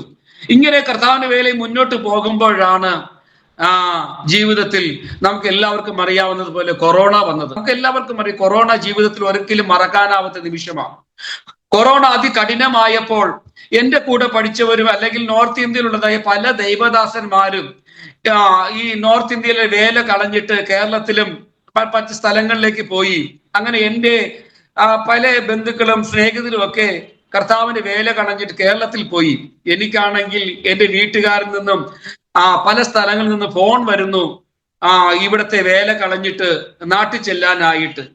പക്ഷേ എൻ്റെ മനസ്സ് അനുവദിച്ചില്ല. ഞാൻ ദൈവത്തിൽ പ്രാർത്ഥിച്ച കർത്താവേ, അല്ലെങ്കിൽ ഞാൻ മനസ്സിൽ തീരുമാനിച്ചു, ഞാൻ നാട്ടിൽ പോയാൽ ഞാൻ കഷ്ടപ്പെട്ട് നേടിയ ആത്മാക്കൾക്ക് ഒരു നാഥൻ ഇല്ലാതെ പോകും. അതുകൊണ്ട് എൻ്റെ മനസ്സ് അനുവദിച്ചില്ല ഈ നോർത്ത് ഇന്ത്യയിൽ നിന്ന് കളഞ്ഞിട്ട് എനിക്ക് കേരളത്തിലേക്ക് പോവാൻ. ഇങ്ങനെ ഇരിക്കുന്ന സമയത്ത് ഇവിടെ ജയ്പൂരിലുള്ള മലയാളി അസോസിയേഷന്റെ ഒരു ഫോൺ എനിക്ക് വന്നു. ഫോൺ വന്നിട്ട് പറഞ്ഞു, ഒരു നായർ സാബാണ് വിളിച്ചത്, സെക്രട്ടറി വിളിച്ചിട്ട് പറഞ്ഞു, ബൈസാബ് ഇങ്ങനെ ജയ്പൂരിൽ നിന്നും കൊണ്ട് തിരുവനന്തപുരം ഒരു നോൺ സ്റ്റോപ്പ് ഒരു ട്രെയിൻ പോകുന്നുണ്ട്. താങ്കൾ നാട്ടിൽ പോകാൻ താല്പര്യമുണ്ടെങ്കിൽ താങ്കൾ രജിസ്ട്രേഷൻ മാത്രം ചെയ്താൽ മതി. സർക്കാരിന്റെ വകയാണ്, ടിക്കറ്റ് എല്ലാം ഫ്രീ ആണ്, ഫുഡ് എല്ലാം ഫ്രീ ആണ്, നോൺ സ്റ്റോപ്പ് ആണ്. ജയ്പൂരിൽ നിന്ന് സ്റ്റാർട്ട് ചെയ്താൽ ട്രിവാൻഡ്രത്ത് മാത്രമേ നിർത്തത്തുള്ളൂ. താങ്കൾക്ക് പോകാൻ താല്പര്യമുണ്ടോ എന്ന് ചോദിച്ചു. ഞാൻ 2 ദിവസം കഴിഞ്ഞിട്ട് പറയാമെന്ന് പറഞ്ഞു. അന്ന് വൈകുന്നേരത്ത് എൻ്റെ ഹൃദയം പൊട്ടി. ഞാൻ ഇപ്പോൾ ദൈവസ്ഥലിൽ ഇപ്പോൾ റൂമിലിരുന്ന് പ്രാർത്ഥിച്ച്, കർത്താവേ എന്ത് ചെയ്യണമെന്ന് എനിക്ക് അറിയത്തില്ല. കർത്താവെ, ഞാൻ നാട്ടിൽ പോകണോ അതോ ഞാൻ ഇവിടെ നിൽക്കണമോ, എന്ത് ചെയ്യണമെന്നറിയാതെ ഞാൻ നിറകണ്ണുകളോടെ ദൈവസ്ഥലിൽ പ്രാർത്ഥിച്ചു കൊണ്ടിരിക്കുമ്പോൾ എൻ്റെ പുറത്ത് തോളിൽ ആരോ ഒന്ന് തട്ടുന്നു. ഞാൻ ഞാൻ ഞാൻ വിചാരിച്ചു എനിക്ക് രണ്ടാമതൊരു മകനും ഉണ്ട്. ഞാൻ വിചാരിച്ചു ചിലപ്പോൾ എന്റെ മകനായിരിക്കും അവന് എന്നെ വന്ന് തട്ടുന്നെന്ന് വിചാരിച്ചു. ഞാൻ കണ്ണു തുറന്നു നോക്കിയപ്പോൾ കണ്ടില്ല. ഞാൻ വിചാരിച്ചു ചിലപ്പോൾ എനിക്ക് തോന്നിയതായിരിക്കുമെന്ന് ഞാൻ വിചാരിച്ചു. ഞാൻ വീണ്ടും ദൈവസ്ഥലിൽ ഇങ്ങനെ പ്രാർത്ഥിക്കുക, നാട്ടിൽ പോണോ നോർത്ത് ഇന്ത്യ നിൽക്കണമോ എന്നിങ്ങനെ ദൈവസ്ഥലിൽ പ്രാർത്ഥിച്ചിട്ട് രണ്ടാമത് എന്റെ പുറകിൽ ആരോ എന്നെ വന്ന് തട്ടുന്നത് പോലെ, ഇങ്ങനെ തോളിൽ ഇങ്ങനെ തട്ടുന്നത് പോലെ എനിക്ക് തോന്നി. ഞാൻ വീണ്ടും കണ്ണു തുറന്ന് നോക്കിയപ്പോൾ ആരെയും കണ്ടില്ല. മൂന്നാമത് ഞാൻ ഒരു ദൈവശബ്ദം കേൾക്കുന്നു. ബോവസ് മലയാളത്തിൽ ക്ലിയർ ആയിട്ട്, ഇതൊരു ദർശനമോ അല്ലെങ്കിൽ തോന്നലല്ല, ക്ലിയർ ആയിട്ട് ഞാൻ ദൈവശബ്ദം കേൾക്കുന്നു. ബോവസ്, ഞാനാണ് നിന്നെ കൊണ്ടുവന്നത്, നീ എങ്ങും പോകരുത്.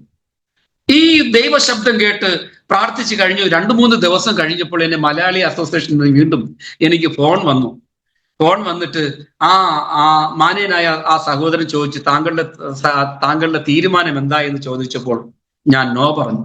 ഞാൻ പറഞ്ഞില്ല, ഞാന് നാട്ടിൽ പോകാൻ താല്പര്യമില്ല എന്ന് പറഞ്ഞ. അന്ന് അദ്ദേഹം മലയാളത്തിൽ എന്നെ ഇത്തിരി ചീത്ത പറഞ്ഞു. മലയാളത്തിൽ പറയാൻ ഇല്ലാത്ത തെറിയെല്ലാം അദ്ദേഹം പറഞ്ഞിട്ട് ചോദിച്ചു, താങ്കൾ എന്തോ മനുഷ്യനാണോ? താങ്കൾ ഇവിടെ കിടന്ന് മരിക്കാനാണോ പ്ലാന്? ആ ഉള്ള കുഞ്ഞുങ്ങളെയും കൊണ്ട് നാട്ടിൽ പോയി ജീവിക്കാനുള്ള താങ്കൾ എന്തിനാ ഇവിടെ മരിക്കാനായിട്ട് ഇവിടെ കിടക്കുന്നത് എന്ന് പറഞ്ഞുകൊണ്ട് ആ മനുഷ്യൻ എനിക്ക് ഇത്തിരി ചീത്ത പറഞ്ഞു. പക്ഷെ എന്റെ ജീവിതത്തിൽ ഒരിക്കലും എനിക്ക് അത് സഹിക്കാൻ പറ്റിയില്ല. ഞാൻ ദൈവത്തോട് പ്രാർത്ഥിച്ചു, കർത്താവേ, അങ്ങയുടെ വേല നിമിത്തമാണ് ഞാൻ ഈ കർത്താവിനെ വേലയുള്ള ബന്ധത്തിലാണ് കർത്താവ് ഞാൻ നോർത്ത് ഇന്ത്യയിൽ കടന്നു വന്നത്. കർത്താവ് എന്ത് ചെയ്യണമെന്ന് എനിക്കറിയത്തില്ല. കർത്താവെ, നാളെ എനിക്ക് വീട് വാടക കൊടുക്കണം, എനിക്ക് ആഹാരം വേണം, എനിക്ക് എൻ്റെ വീട്ടു വാടക കൊടുക്കണം, എന്ത് ചെയ്യണമെന്നൊന്നും എനിക്ക് അറിയത്തില്ല. കർത്താവ്, ഞാൻ എന്ത് ചെയ്യണമെന്ന് ദൈവസ്ഥാനത്തിൽ പ്രാർത്ഥിച്ചു. ഇങ്ങനെ ഇരിക്കുമ്പോൾ എൻ്റെ ചർച്ചിലെ 2 സഹോദരിമാർക്ക്, അനിയത്തിക്കും ചേട്ടത്തിക്കും, അന്ന് കൊറോണ സമയത്ത് രാജസ്ഥാൻ സർക്കാർ ഈ രാജസ്ഥാനിലുള്ള ഗ്രാമങ്ങൾക്ക് റേഷൻ സപ്ലൈ അവർ ജോലി ചെയ്യുന്ന NGOയിലാണ് സർക്കാർ ഈ റേഷൻ സപ്ലൈക്ക് അനുമതി കൊടുത്തത്. അത് മുഖാന്തരം എനിക്കാണെങ്കിൽ കൊറോണ സമയത്ത് ഞങ്ങളുടെ ചർച്ചിലെ സഹോദരിമാർ മുഖാന്തരം സഫിഷ്യൻ്റായി ധാരാളമായി എനിക്ക് റേഷൻ കിട്ടി. ഞാൻ ദൈവത്തിൽ നന്ദിയോടെ ദൈവത്തിന് സ്തോത്രം ചെയ്യുന്നു. കൊറോണ കഴിഞ്ഞിട്ട് എനിക്ക് കിട്ടിയ റേഷൻ തീർന്നില്ല. എനിക്ക് കിട്ടിയ ഗോതമ്പും അരിയും എണ്ണയും ഒന്നും കൊറോണ കഴിഞ്ഞിട്ടും എനിക്ക് കിട്ടിയ റേഷൻ ഒന്നിനും കുറവില്ലായിരുന്നു. ഞാൻ ഇപ്പോഴും ഓർക്കാറുണ്ട്, ദൈവത്തിന് കൊറോണയൊന്നോ ക്ഷാമമൊന്നോ ദൈവത്തിന് വിഷയമല്ല. ദൈവത്തിന് ആരെയെങ്കിലും പോഷിപ്പിക്കുവാൻ ദൈവം പദ്ധതി ഒരുക്കൽ. ദൈവം ആരെയെങ്കിലും വിളിച്ചാൽ, ദൈവത്തിന് വേണ്ടി ആരെങ്കിലും നിൽക്കുന്നുവെങ്കിൽ അവരെയൊക്കെ പോറ്റാനുള്ള ഉത്തരവാദിത്വം ദൈവത്തിനാണ്. ഹല്ലേലൂയ. അങ്ങനെ കൊറോണയുടെ കാലം കഴിഞ്ഞുപോയി. പോയപ്പോൾ ഞാൻ പറഞ്ഞില്ലേ, രണ്ടാമത് എനിക്ക് ഒരു ദൈവം ആൺകുഞ്ഞിനെയും കൂടി തന്നു. കുഞ്ഞിന് ഫീസ് കൊടുക്കണം, എന്ത് ചെയ്യണമെന്ന് അറിയത്തില്ല. 1 വർഷം ഞങ്ങളെ കുഞ്ഞുങ്ങളെ സ്കൂളിൽ വിടാൻ പറ്റിയില്ല കൊറോണ കാരണം. ഓൾറെഡി എൻ്റെ മോളെ ഒരു 6ാമത്തെ വയസ്സിലാണ് ഞങ്ങൾ 1ാമത്തെ ക്ലാസ്സിൽ ചേർത്തത്. എൻ്റെ 2 മക്കളെയും എൻ്റെ രണ്ടുപേരെയും എൻ്റെ മൂത്ത മോളെയും 6ാം വയസ്സിലാണ് 1ാം ക്ലാസ്സിൽ ചേർത്തത്. എൻ്റെ മകനെയും 6ാം വയസ്സിലാണ് 1ാമത്തെ ക്ലാസ്സിൽ ചേർത്തത്. പിന്നെ അതിനിടയ്ക്ക് കൊറോണയിൽ ഞങ്ങളുടെ കുഞ്ഞുങ്ങളെ സ്കൂളിൽ വിടാൻ പറ്റിയില്ല. കാരണം ഓൺലൈൻ ക്ലാസ് ആയിരുന്നു. ഓൺലൈനിൽ ഞങ്ങൾക്ക് ഒരു ചെറിയ മൊബൈലേ ഉണ്ടായിരുന്നുള്ളൂ, അതിൽ പര്യാപ്തമായിരുന്നില്ല.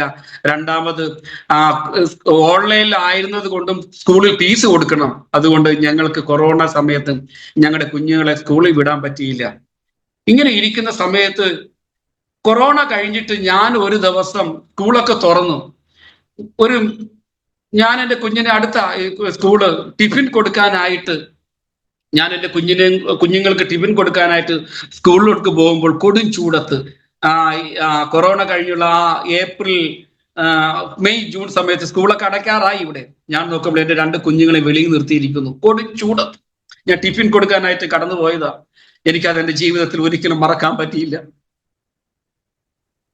ആ കൊടും ചൂടത്ത് 47, 48 ഡിഗ്രി ചൂടിൽ എൻ്റെ കുഞ്ഞുങ്ങൾക്ക് ഫീസ് കൊടുക്കാൻ പറ്റാത്തത് കൊണ്ട് എൻ്റെ സ്കൂളുകാര് എൻ്റെ 2 കുഞ്ഞുങ്ങളെ സ്കൂളിൽ ചൂടത്ത് പിടിച്ച് നിർത്തിയിരിക്കുന്നു.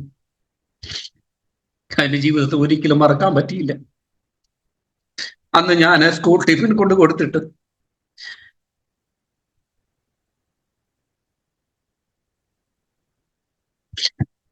ഞാൻ വീട്ടിൽ വന്നിട്ട് ഞാൻ നിലവിളിച്ച് ദൈവത്തോട് പ്രാർത്ഥിച്ചു, കർത്താവേ ഒരു വഴി തുറക്കണമേ എന്ന് പ്രാർത്ഥിച്ചു.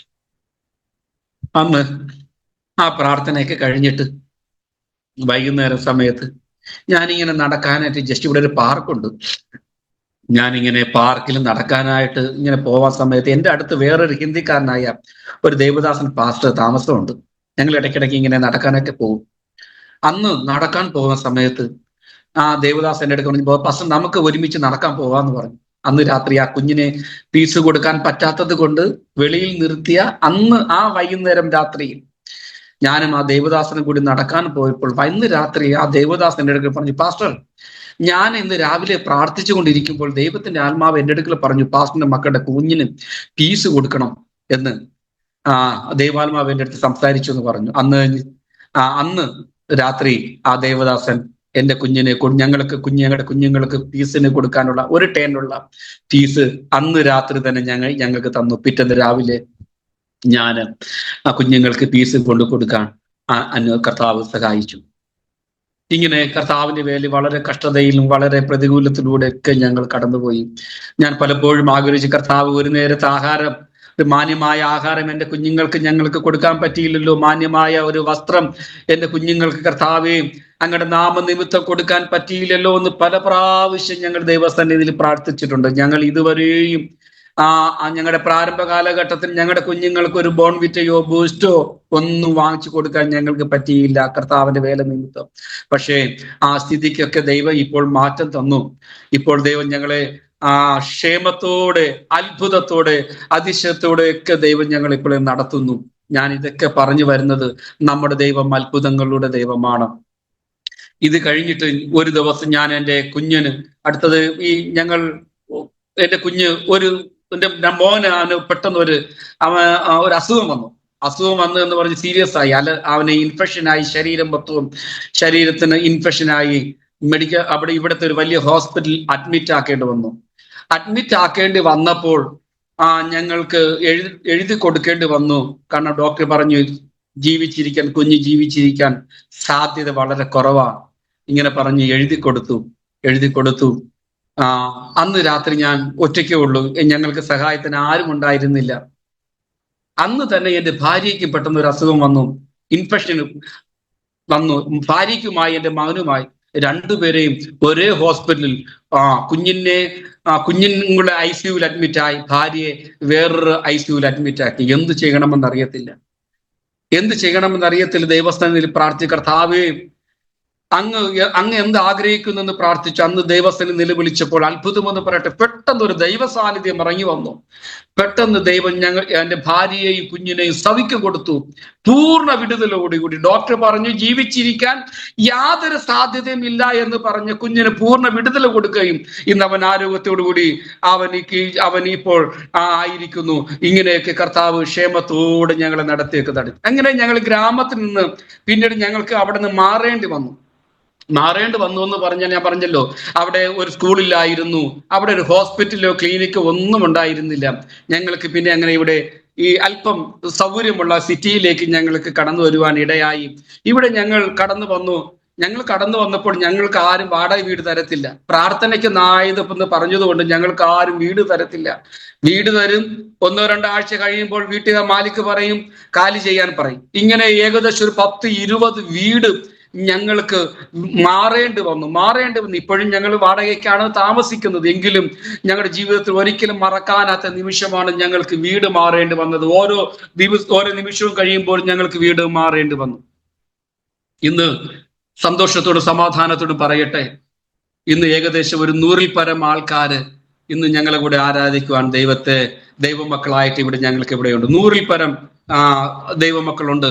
അതുപോലെ തന്നെ 2-3 ഗ്രാമങ്ങളിൽ കർത്താവിന്റെ വേലയിലായിരിക്കുവാൻ, വേറെ ആരാധനയൊക്കെ നടത്തുവാൻ കർത്താവ് സഹായിച്ചു. പക്ഷേ ഒരു ദുഃഖത്തോടു കൂടി ഒരു കാര്യം കൂടി പറയട്ടെ. കഴിഞ്ഞ 2 വർഷമായിട്ട് സുവിശേഷ വിരോധികൾ എന്നെ ഇങ്ങനെ ശല്യം ചെയ്യുമായിരുന്നു, എന്നെ ഇങ്ങനെ ഭീഷണിപ്പെടുത്തുമായിരുന്നു. പക്ഷേ 3-4 പ്രാവശ്യം അവർ കൂട്ടത്തോടെ വന്ന് ഞങ്ങൾക്ക് വാണി ഒക്കെ തന്നു. ഇനി ഇവിടെ ആരാധന നടത്താൻ പാടില്ല, പ്രാർത്ഥന നടത്താൻ പാടില്ല, നിങ്ങൾ മതപരിത ചെയ്യുന്നു എന്നൊക്കെ പറഞ്ഞു ഞങ്ങളെ ഭീഷണിപ്പെടുത്തിയെങ്കിലും ഞങ്ങൾ ഇടയ്ക്കിടയ്ക്ക് ആരാധന ഇങ്ങനെ നടത്തിക്കൊണ്ടിരിക്കുമായിരുന്നു. എന്നാൽ കഴിഞ്ഞ 2 മാസമായി സുവിശേഷ വിരോധികൾ വന്നു ഞങ്ങൾ ഇവിടുത്തെ ആരാധന നിർത്തി. ഇപ്പോൾ ഞങ്ങൾക്ക് ഇവിടെ ആരാധനയില്ല. ഞങ്ങളിപ്പോൾ ഓൺലൈനിലാണ് ഞങ്ങൾ ആരാധന നടത്തുന്നത്. ഇപ്പോൾ ഞങ്ങളുടെ കുഞ്ഞുങ്ങളുടെ കാര്യം കൂടി പറഞ്ഞ് ഞങ്ങൾ അവസാനിപ്പിക്കട്ടെ. ഇപ്പോൾ എൻ്റെ കുഞ്ഞ് ഇപ്പോൾ അവള് +2 കഴിഞ്ഞു.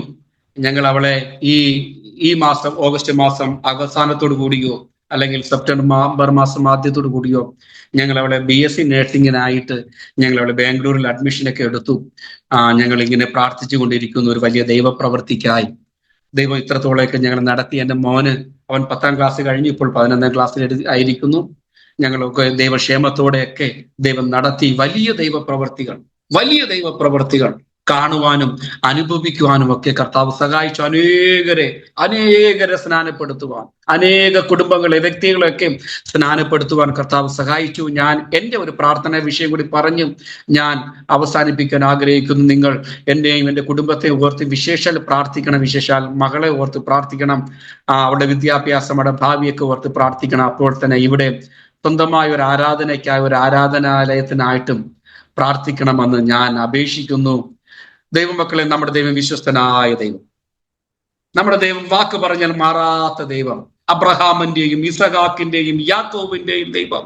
അല്ലെങ്കിൽ ഈ ലോകത്ത് ആരൊക്കെ വാക്ക് മാറിപ്പോയാലും, ഈ ലോകത്തിലെ ആരൊക്കെ നമ്മെ വിട്ടു പോയാലും, നമ്മെ ഉപേക്ഷിച്ചാലും, വാക്ക് പറഞ്ഞാൽ മാറാത്ത ഒരു ദൈവത്തെയാണ് നമ്മൾ സേവിക്കുന്നത് എന്ന് ഇന്ന് ഈ സമയത്ത് നമ്മൾ ആരും മറന്നു പോകരുത്. ഞാൻ എൻ്റെ സാക്ഷ്യം ഇവിടെ അവസാനിപ്പിക്കട്ടെ.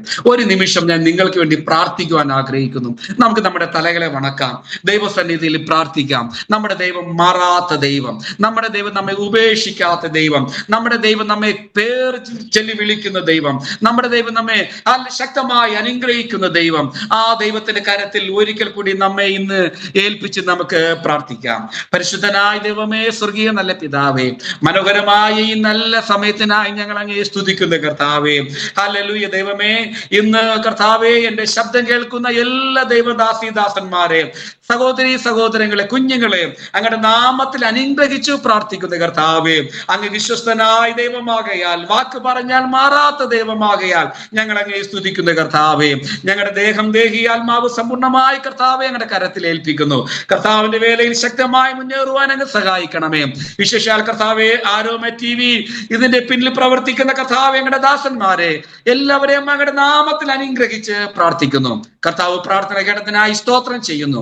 യേശു ക്രിസ്തുവിന്റെ വിലയേറിയ നാമത്തിൽ തന്നെ ആമേൻ, ആമേൻ, ആമേൻ. എന്നെ ശ്രദ്ധിച്ച എല്ലാ ദൈവമക്കൾക്കും വീണ്ടും വരുന്നവനായ യേശു ക്രിസ്തുവിന്റെ നാമത്തിൽ ഒരിക്കൽ കൂടി ഞാൻ എൻ്റെ സ്നേഹവന്ദനത്തെ അറിയിക്കുന്നു. കർത്താവ് നമ്മെ എല്ലാവരെയും ഒരുപോലെ അനുഗ്രഹിക്കുമാറാകട്ടെ. മാറാനാഥ. ആമേൻ, ആമേൻ. താങ്ക് യു കർത്താവിൻ്റെ ദാസൻ പാസ്റ്റർ ബോവസ് ഡാനിയേൽ. ഇത്രത്തോളം സമയം അരോമ TVയുടെ പ്രേക്ഷകരോടൊപ്പം അനുഗ്രഹിക്കപ്പെട്ട ജീവിതത്തിലെ അനുഭവങ്ങൾ, ദൈവം നടത്തിയ അത്ഭുതകരമായ വഴികൾ, ദൈവനാമ മഹത്വത്തിന് വേണ്ടി പങ്കുവയ്ക്കുവാൻ കർത്താവ് കൃപ ചെയ്തത് ഓർത്ത് ദൈവത്തിന് നന്ദി പറയും. കർത്തദാസനുള്ളതായ നന്ദി സ്നേഹവും അറിയിക്കുകയും ചെയ്യുന്നു. ഒരുപാട് വ്യത്യസ്ത അനുഭവങ്ങളിലൂടെ കടന്നുപോയ അനുഭവങ്ങൾ, ഓർമ്മകൾ പറയുവാൻ ഇടയായി തീർന്നു. നമ്മൾ ഒരുപക്ഷെങ്കിൽ പ്രേക്ഷകരും ഒക്കെ ചിന്തിക്കും, സുവിശേഷ വേലയിൽ ഇത്രയധികം കഷ്ടപ്പാടുകളുണ്ടോ? ഒരു വശത്ത് പലരുടെയും വളരെ സുഖലോലുപമായ ജീവിതവും എല്ലാ സാഹചര്യങ്ങളും അനുകൂലമായിരിക്കുന്ന ജീവിത സാഹചര്യങ്ങളുമൊക്കെ ഒരു കൂട്ടം ആളുകൾ അനുഭവിക്കുമ്പോൾ, മറുവശത്ത് സുവിശേഷ വേലയുടെ യഥാർത്ഥ പാതയിലൂടെ യാത്ര ചെയ്യുന്ന ഒരു ചെറിയൊരു കൂട്ടം സുവിശേഷ വേലക്കാർ ഇന്ന് ഉത്തരേന്ത്യയിൽ, ലോകത്തിൻ്റെ വിവിധ ഇടങ്ങളിൽ കർത്താവിൻ്റെ വേലയിലായിരിക്കും. ദൈവത്തിൻ്റെ വചനം പറയുന്നു, ഒരുവൻ എന്നെ അനുഗമിപ്പാൻ ഇച്ഛിച്ചാൽ അവൻ തന്നെത്താൻ ത്യജിച്ച് തൻ്റെ ക്രൂശ് എടുത്തുകൊണ്ട് എന്നെ അനുഗമിക്കുവിൻ. വലിയൊരു തടിക്കുരിശെടുത്തുകൊണ്ട് അനുഗമിക്കുക എന്നുള്ളതല്ല. ക്രൂശ് എന്ന് പറയുന്നത് കർത്താവ് പറഞ്ഞു, നിങ്ങൾക്ക് ലോകത്തിൽ കഷ്ടമുണ്ട്, എങ്കിലും ധൈര്യപ്പെടുവീൻ, ഞാനോ ലോകത്തെ ജയിച്ചിരിക്കുന്നു.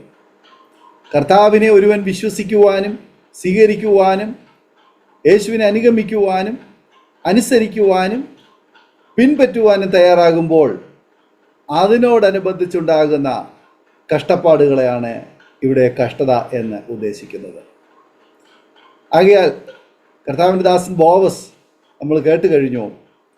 കൽക്കട്ടയിൽ നല്ല സുരക്ഷിതമായ ഇടത്ത് നല്ല ജീവിത സൗകര്യങ്ങളോടുകൂടി നല്ല താമസ സൗകര്യങ്ങളോടുകൂടി എല്ലാവിധമായ സന്തോഷവും അനുഭവിച്ചുകൊണ്ടിരിക്കുന്ന ഒരു കാലം. രാജസ്ഥാനിലെ ഈ പ്രത്യേക വില്ലേജിൽ ഒരു പ്രവർത്തകനെ ആവശ്യമുണ്ട് എന്ന് അറിഞ്ഞപ്പോൾ ഞാൻ അവിടേക്ക് പോകാമെന്ന് അവിടെയുള്ള നടത്തിപ്പുകാരനോട് കാര്യം പറയുകയും അതനുസരിച്ച് അവർക്ക് താല്പര്യമില്ലായിരുന്നു എങ്കിൽ പോലും ദൈവദാസൻ യെശയ്യാവ് പറഞ്ഞതുപോലെ ഞാൻ പോകാം എന്നുള്ള ഒരു ഡെഡിക്കേഷൻ അദ്ദേഹത്തിൻ്റെ ജീവിതത്തിലുണ്ടാകുകയും പ്രിയപ്പെട്ടവരും കൂട്ടുകാരും കൂടെ നിൽക്കാമെന്ന് പറഞ്ഞവരും ആരും കൂടെ ഇല്ലാതിരുന്നപ്പോൾ, കൂടെ വരാതിരുന്നപ്പോൾ വിളിച്ച കർത്താവ് കൈവിടാതെ അവരോട് കൂടെയിരുന്നു. ആ ജയ്പൂരിൽ വന്നു, അവിടെ വില്ലേജ് മിനിസ്ട്രി ആരംഭിച്ചു.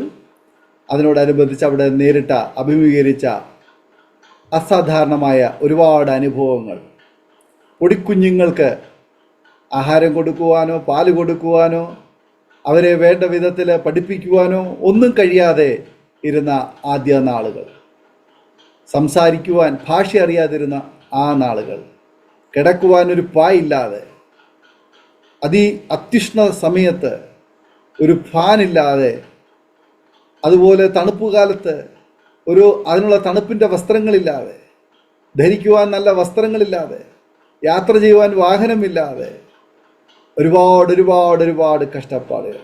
അദ്ദേഹം പറയുകയുണ്ടായി, ഒരു നേരം ആഹാരം കഴിക്കുവാൻ നിവർത്തിയില്ലാതെ പശുവിൻ്റെ വായിൽ നിന്നും പട്ടിയുടെ വായിൽ നിന്നുമൊക്കെ ഭക്ഷണം പിടിച്ചു പറിച്ച് കുഞ്ഞുങ്ങൾക്ക് കൊടുത്ത അനുഭവം, അതായത് വിശപ്പടക്കിയ ദിവസങ്ങൾ. അത്രയധികം കഷ്ടതകളിലൂടെ കടന്നു പോകേണ്ടി വന്നു. ആര് നിമിത്തം? കർത്താവായ യേശു ക്രിസ്തു, അവൻ്റെ വചനം നിമിത്തം, അവൻ്റെ നാമനിമിത്തം. ഇന്നും ആ പ്രിയപ്പെട്ടവർ അവിടെ ആയിരിക്കുന്നു. കോവിഡ് കാലയളവിൽ വേണമെങ്കിൽ തിരിച്ചു പോകാൻ തീരുമാനമെടുക്കാമായിരുന്നു. പക്ഷെ ദൈവത്തിൻ്റെ ദൂതൻ അതിനെ തടഞ്ഞു. അവിടെ തന്നെ തുടരുവാൻ കർത്താവ് കൃപ ചെയ്തു. ഇന്നും അവർ ആ മിഷണറി ദൗത്യവുമായിട്ട് ആ മിഷൻ ഫീൽഡിൽ കർത്താവിൻ്റെ വേലയുള്ള ബന്ധത്തിലായിരിക്കുന്നു. ഒരുപാട് ഞെരുക്കങ്ങൾ, പ്രതികൂല സാഹചര്യങ്ങൾ നിലവിലുണ്ടെങ്കിൽ പോലും അതിൻ്റെ നടുവിലും വിളിച്ച ദൈവത്തിൻ്റെ പാതയെ പിന്മാറാതെ വിശ്വാസത്തോടെ ആ ദേശത്തെ നേടുവാൻ വേണ്ടി ഇടിവിൽ നിൽക്കുന്നു. ഈ ദൈവദാസനെ കുടുംബത്തെ ദൈവം ധാരാളം അനുഗ്രഹിക്കട്ടെ. അരോമാറ്റിയുടെ പ്രേക്ഷകരോട് ഞാൻ പറയുന്നു, ഈ കുടുംബത്തെ നിങ്ങളുടെ പ്രാർത്ഥനയിൽ നിങ്ങൾ ഓർക്കുക. ഒരു പക്ഷെങ്കിൽ തോന്നും ഞങ്ങൾക്ക് അതിനേക്കാൾ വലിയ പ്രശ്നങ്ങളിലൂടെയാണ് ഞങ്ങൾ കടന്നു പോകുന്നതെന്ന്. ആയിരിക്കാം. പ്രിയമുള്ളവരെ, നമ്മൾ മറ്റൊരാളിന് വേണ്ടി പ്രാർത്ഥിക്കുമ്പോൾ നമ്മുടെ ഹൃദയങ്ങളെ കാണുന്ന, നമ്മുടെ ആവശ്യങ്ങളെ അറിഞ്ഞ് നമുക്ക് വേണ്ടി പ്രവർത്തിക്കുന്ന അത്ഭുതങ്ങളുടെ ദൈവം എന്നും ജീവിക്കുന്നു. ഈ ദൈവദാസനെയും കുടുംബത്തെയും നമ്മുടെ പ്രാർത്ഥനയിൽ ഓർക്കാം. അവരുടെ മിഷൻ ഫീൽഡിനെ നമുക്ക് ഓർക്കാം. ആ കുഞ്ഞുങ്ങളെ രണ്ടുപേരെയും ദൈവം അനുഗ്രഹിക്കേണ്ടതിനായി പ്രാർത്ഥിക്കാം. അവരെ 4 പേരെയും ദൈവം ധാരാളമായി അനുഗ്രഹിക്കേണ്ടതിനായി നമുക്ക് പ്രാർത്ഥിക്കാം. എന്ന് അരോമാ TV-യിൽ ഇത്രത്തോളം സമയം ഞങ്ങളോടൊപ്പം ചിലവഴിച്ച കർത്തദാസനോട് കുടുംബാംഗങ്ങളുടേതായ നന്ദി സ്നേഹം അറിയിക്കുന്നു. ദൈവമായ കർത്താവ് ധാരാളം അനുഗ്രഹിക്കട്ടെ. സൗഖ്യാരോഗ്യം ദീർഘായുസ്സ് തരട്ടെ. കർത്താവിന് വേണ്ടി നല്ല സാക്ഷ്യം വഹിപ്പാൻ ഏറെ അവസരങ്ങൾ കർത്താവ് ഒരുക്കട്ടെ എന്ന് ആശംസിക്കുന്നു, പ്രാർത്ഥിക്കുന്നു. പ്രേക്ഷകർക്ക് ഈ ജീവിതാനുഭവങ്ങൾ അനുഗ്രഹമായി തീർന്നുവെങ്കിൽ നിങ്ങളുടെ പ്രിയപ്പെട്ടവർക്ക്, സുഹൃത്തുക്കൾ കൂടി നിങ്ങൾ ഷെയർ ചെയ്ത് കൊടുക്കുക. അവർ കേട്ട് അനുഗ്രഹിക്കപ്പെടട്ടെ. അതിലൂടെ ദൈവനാമം മഹിമപ്പെടുവാൻ ഇടയായിത്തീരുമല്ലോ. മാത്രമല്ല, നിങ്ങളുടെ വിലയേറിയ അഭിപ്രായങ്ങളും നിർദ്ദേശങ്ങളും കമൻറ്റ് ബോക്സിൽ രേഖപ്പെടുത്താവുന്നതാണ്. അതുപോലെ തന്നെ നിങ്ങൾക്കൊരു പ്രാർത്ഥനാ വിഷയമുണ്ടെങ്കിൽ സ്ക്രീനിൽ കാണുന്ന നമ്പറിൽ ഞങ്ങളെ വിവരം അറിയിക്കാം. എല്ലാ തിങ്കളാഴ്ചയും രാത്രി 9 മണി മുതൽ അരോമാറ്റിയുടെ പ്രേക്ഷകർക്ക് വേണ്ടി ഓൺലൈനിലൂടെ പ്രാർത്ഥന നടന്നു വരുന്നു. നിങ്ങൾക്കും അതിൽ സംബന്ധിക്കാം. അടുത്ത അനുഗ്രഹിക്കപ്പെട്ട സാക്ഷ്യവും വചനചിന്തയുമായി വീണ്ടും കൂടി കാണുവരെയും എല്ലാ പ്രിയപ്പെട്ടവർക്കും good bye. God bless you all. Amen. ഓർമ്മയുടെ മനോരഥത്തിൽ മായാത്ത ഓർമ്മയ്ക്കായി അരോമ മാട്രിമോണിയിൽ നിന്നും ജീവിത പങ്കാളിയെ കണ്ടെത്തൂ. നിങ്ങൾ ഒരു ക്രിസ്തീയ ജീവിത പങ്കാളിയെ അന്വേഷിക്കുകയാണോ? അതോ മക്കൾക്ക് അനുയോജ്യമായ ഒരു തക്ക തുണയ്ക്ക് വേണ്ടി പ്രാർത്ഥിക്കുന്ന വ്യക്തിയാണ് എങ്കിൽ അരോമ മാട്രിമോണി നിങ്ങൾക്ക് വേണ്ടിയാണ്. ഇന്നു തന്നെ സൗജന്യമായി രജിസ്റ്റർ ചെയ്യൂ. അരോമ മാട്രിമോണിയുടെ പ്രത്യേകതകൾ: രജിസ്ട്രേഷൻ തികച്ചും സൗജന്യം. ലോകത്തെവിടെയുമുള്ള അനുയോജ്യമായ ക്രിസ്തീയ ജീവിത പങ്കാളിയെ തിരഞ്ഞെടുക്കാം. വിവാഹം നടക്കുന്നതുവരെ സർവീസ് ലഭിക്കുന്നു. ഏറ്റവും ചെറിയ പാക്കേജുകളും തിരഞ്ഞെടുക്കാം. അരോമ മാട്രിമോണി നിങ്ങൾക്കായി ഒരുക്കുന്നു വിവാഹം പരമാനന്ദം. Email aroma matrimony2020@gmail.com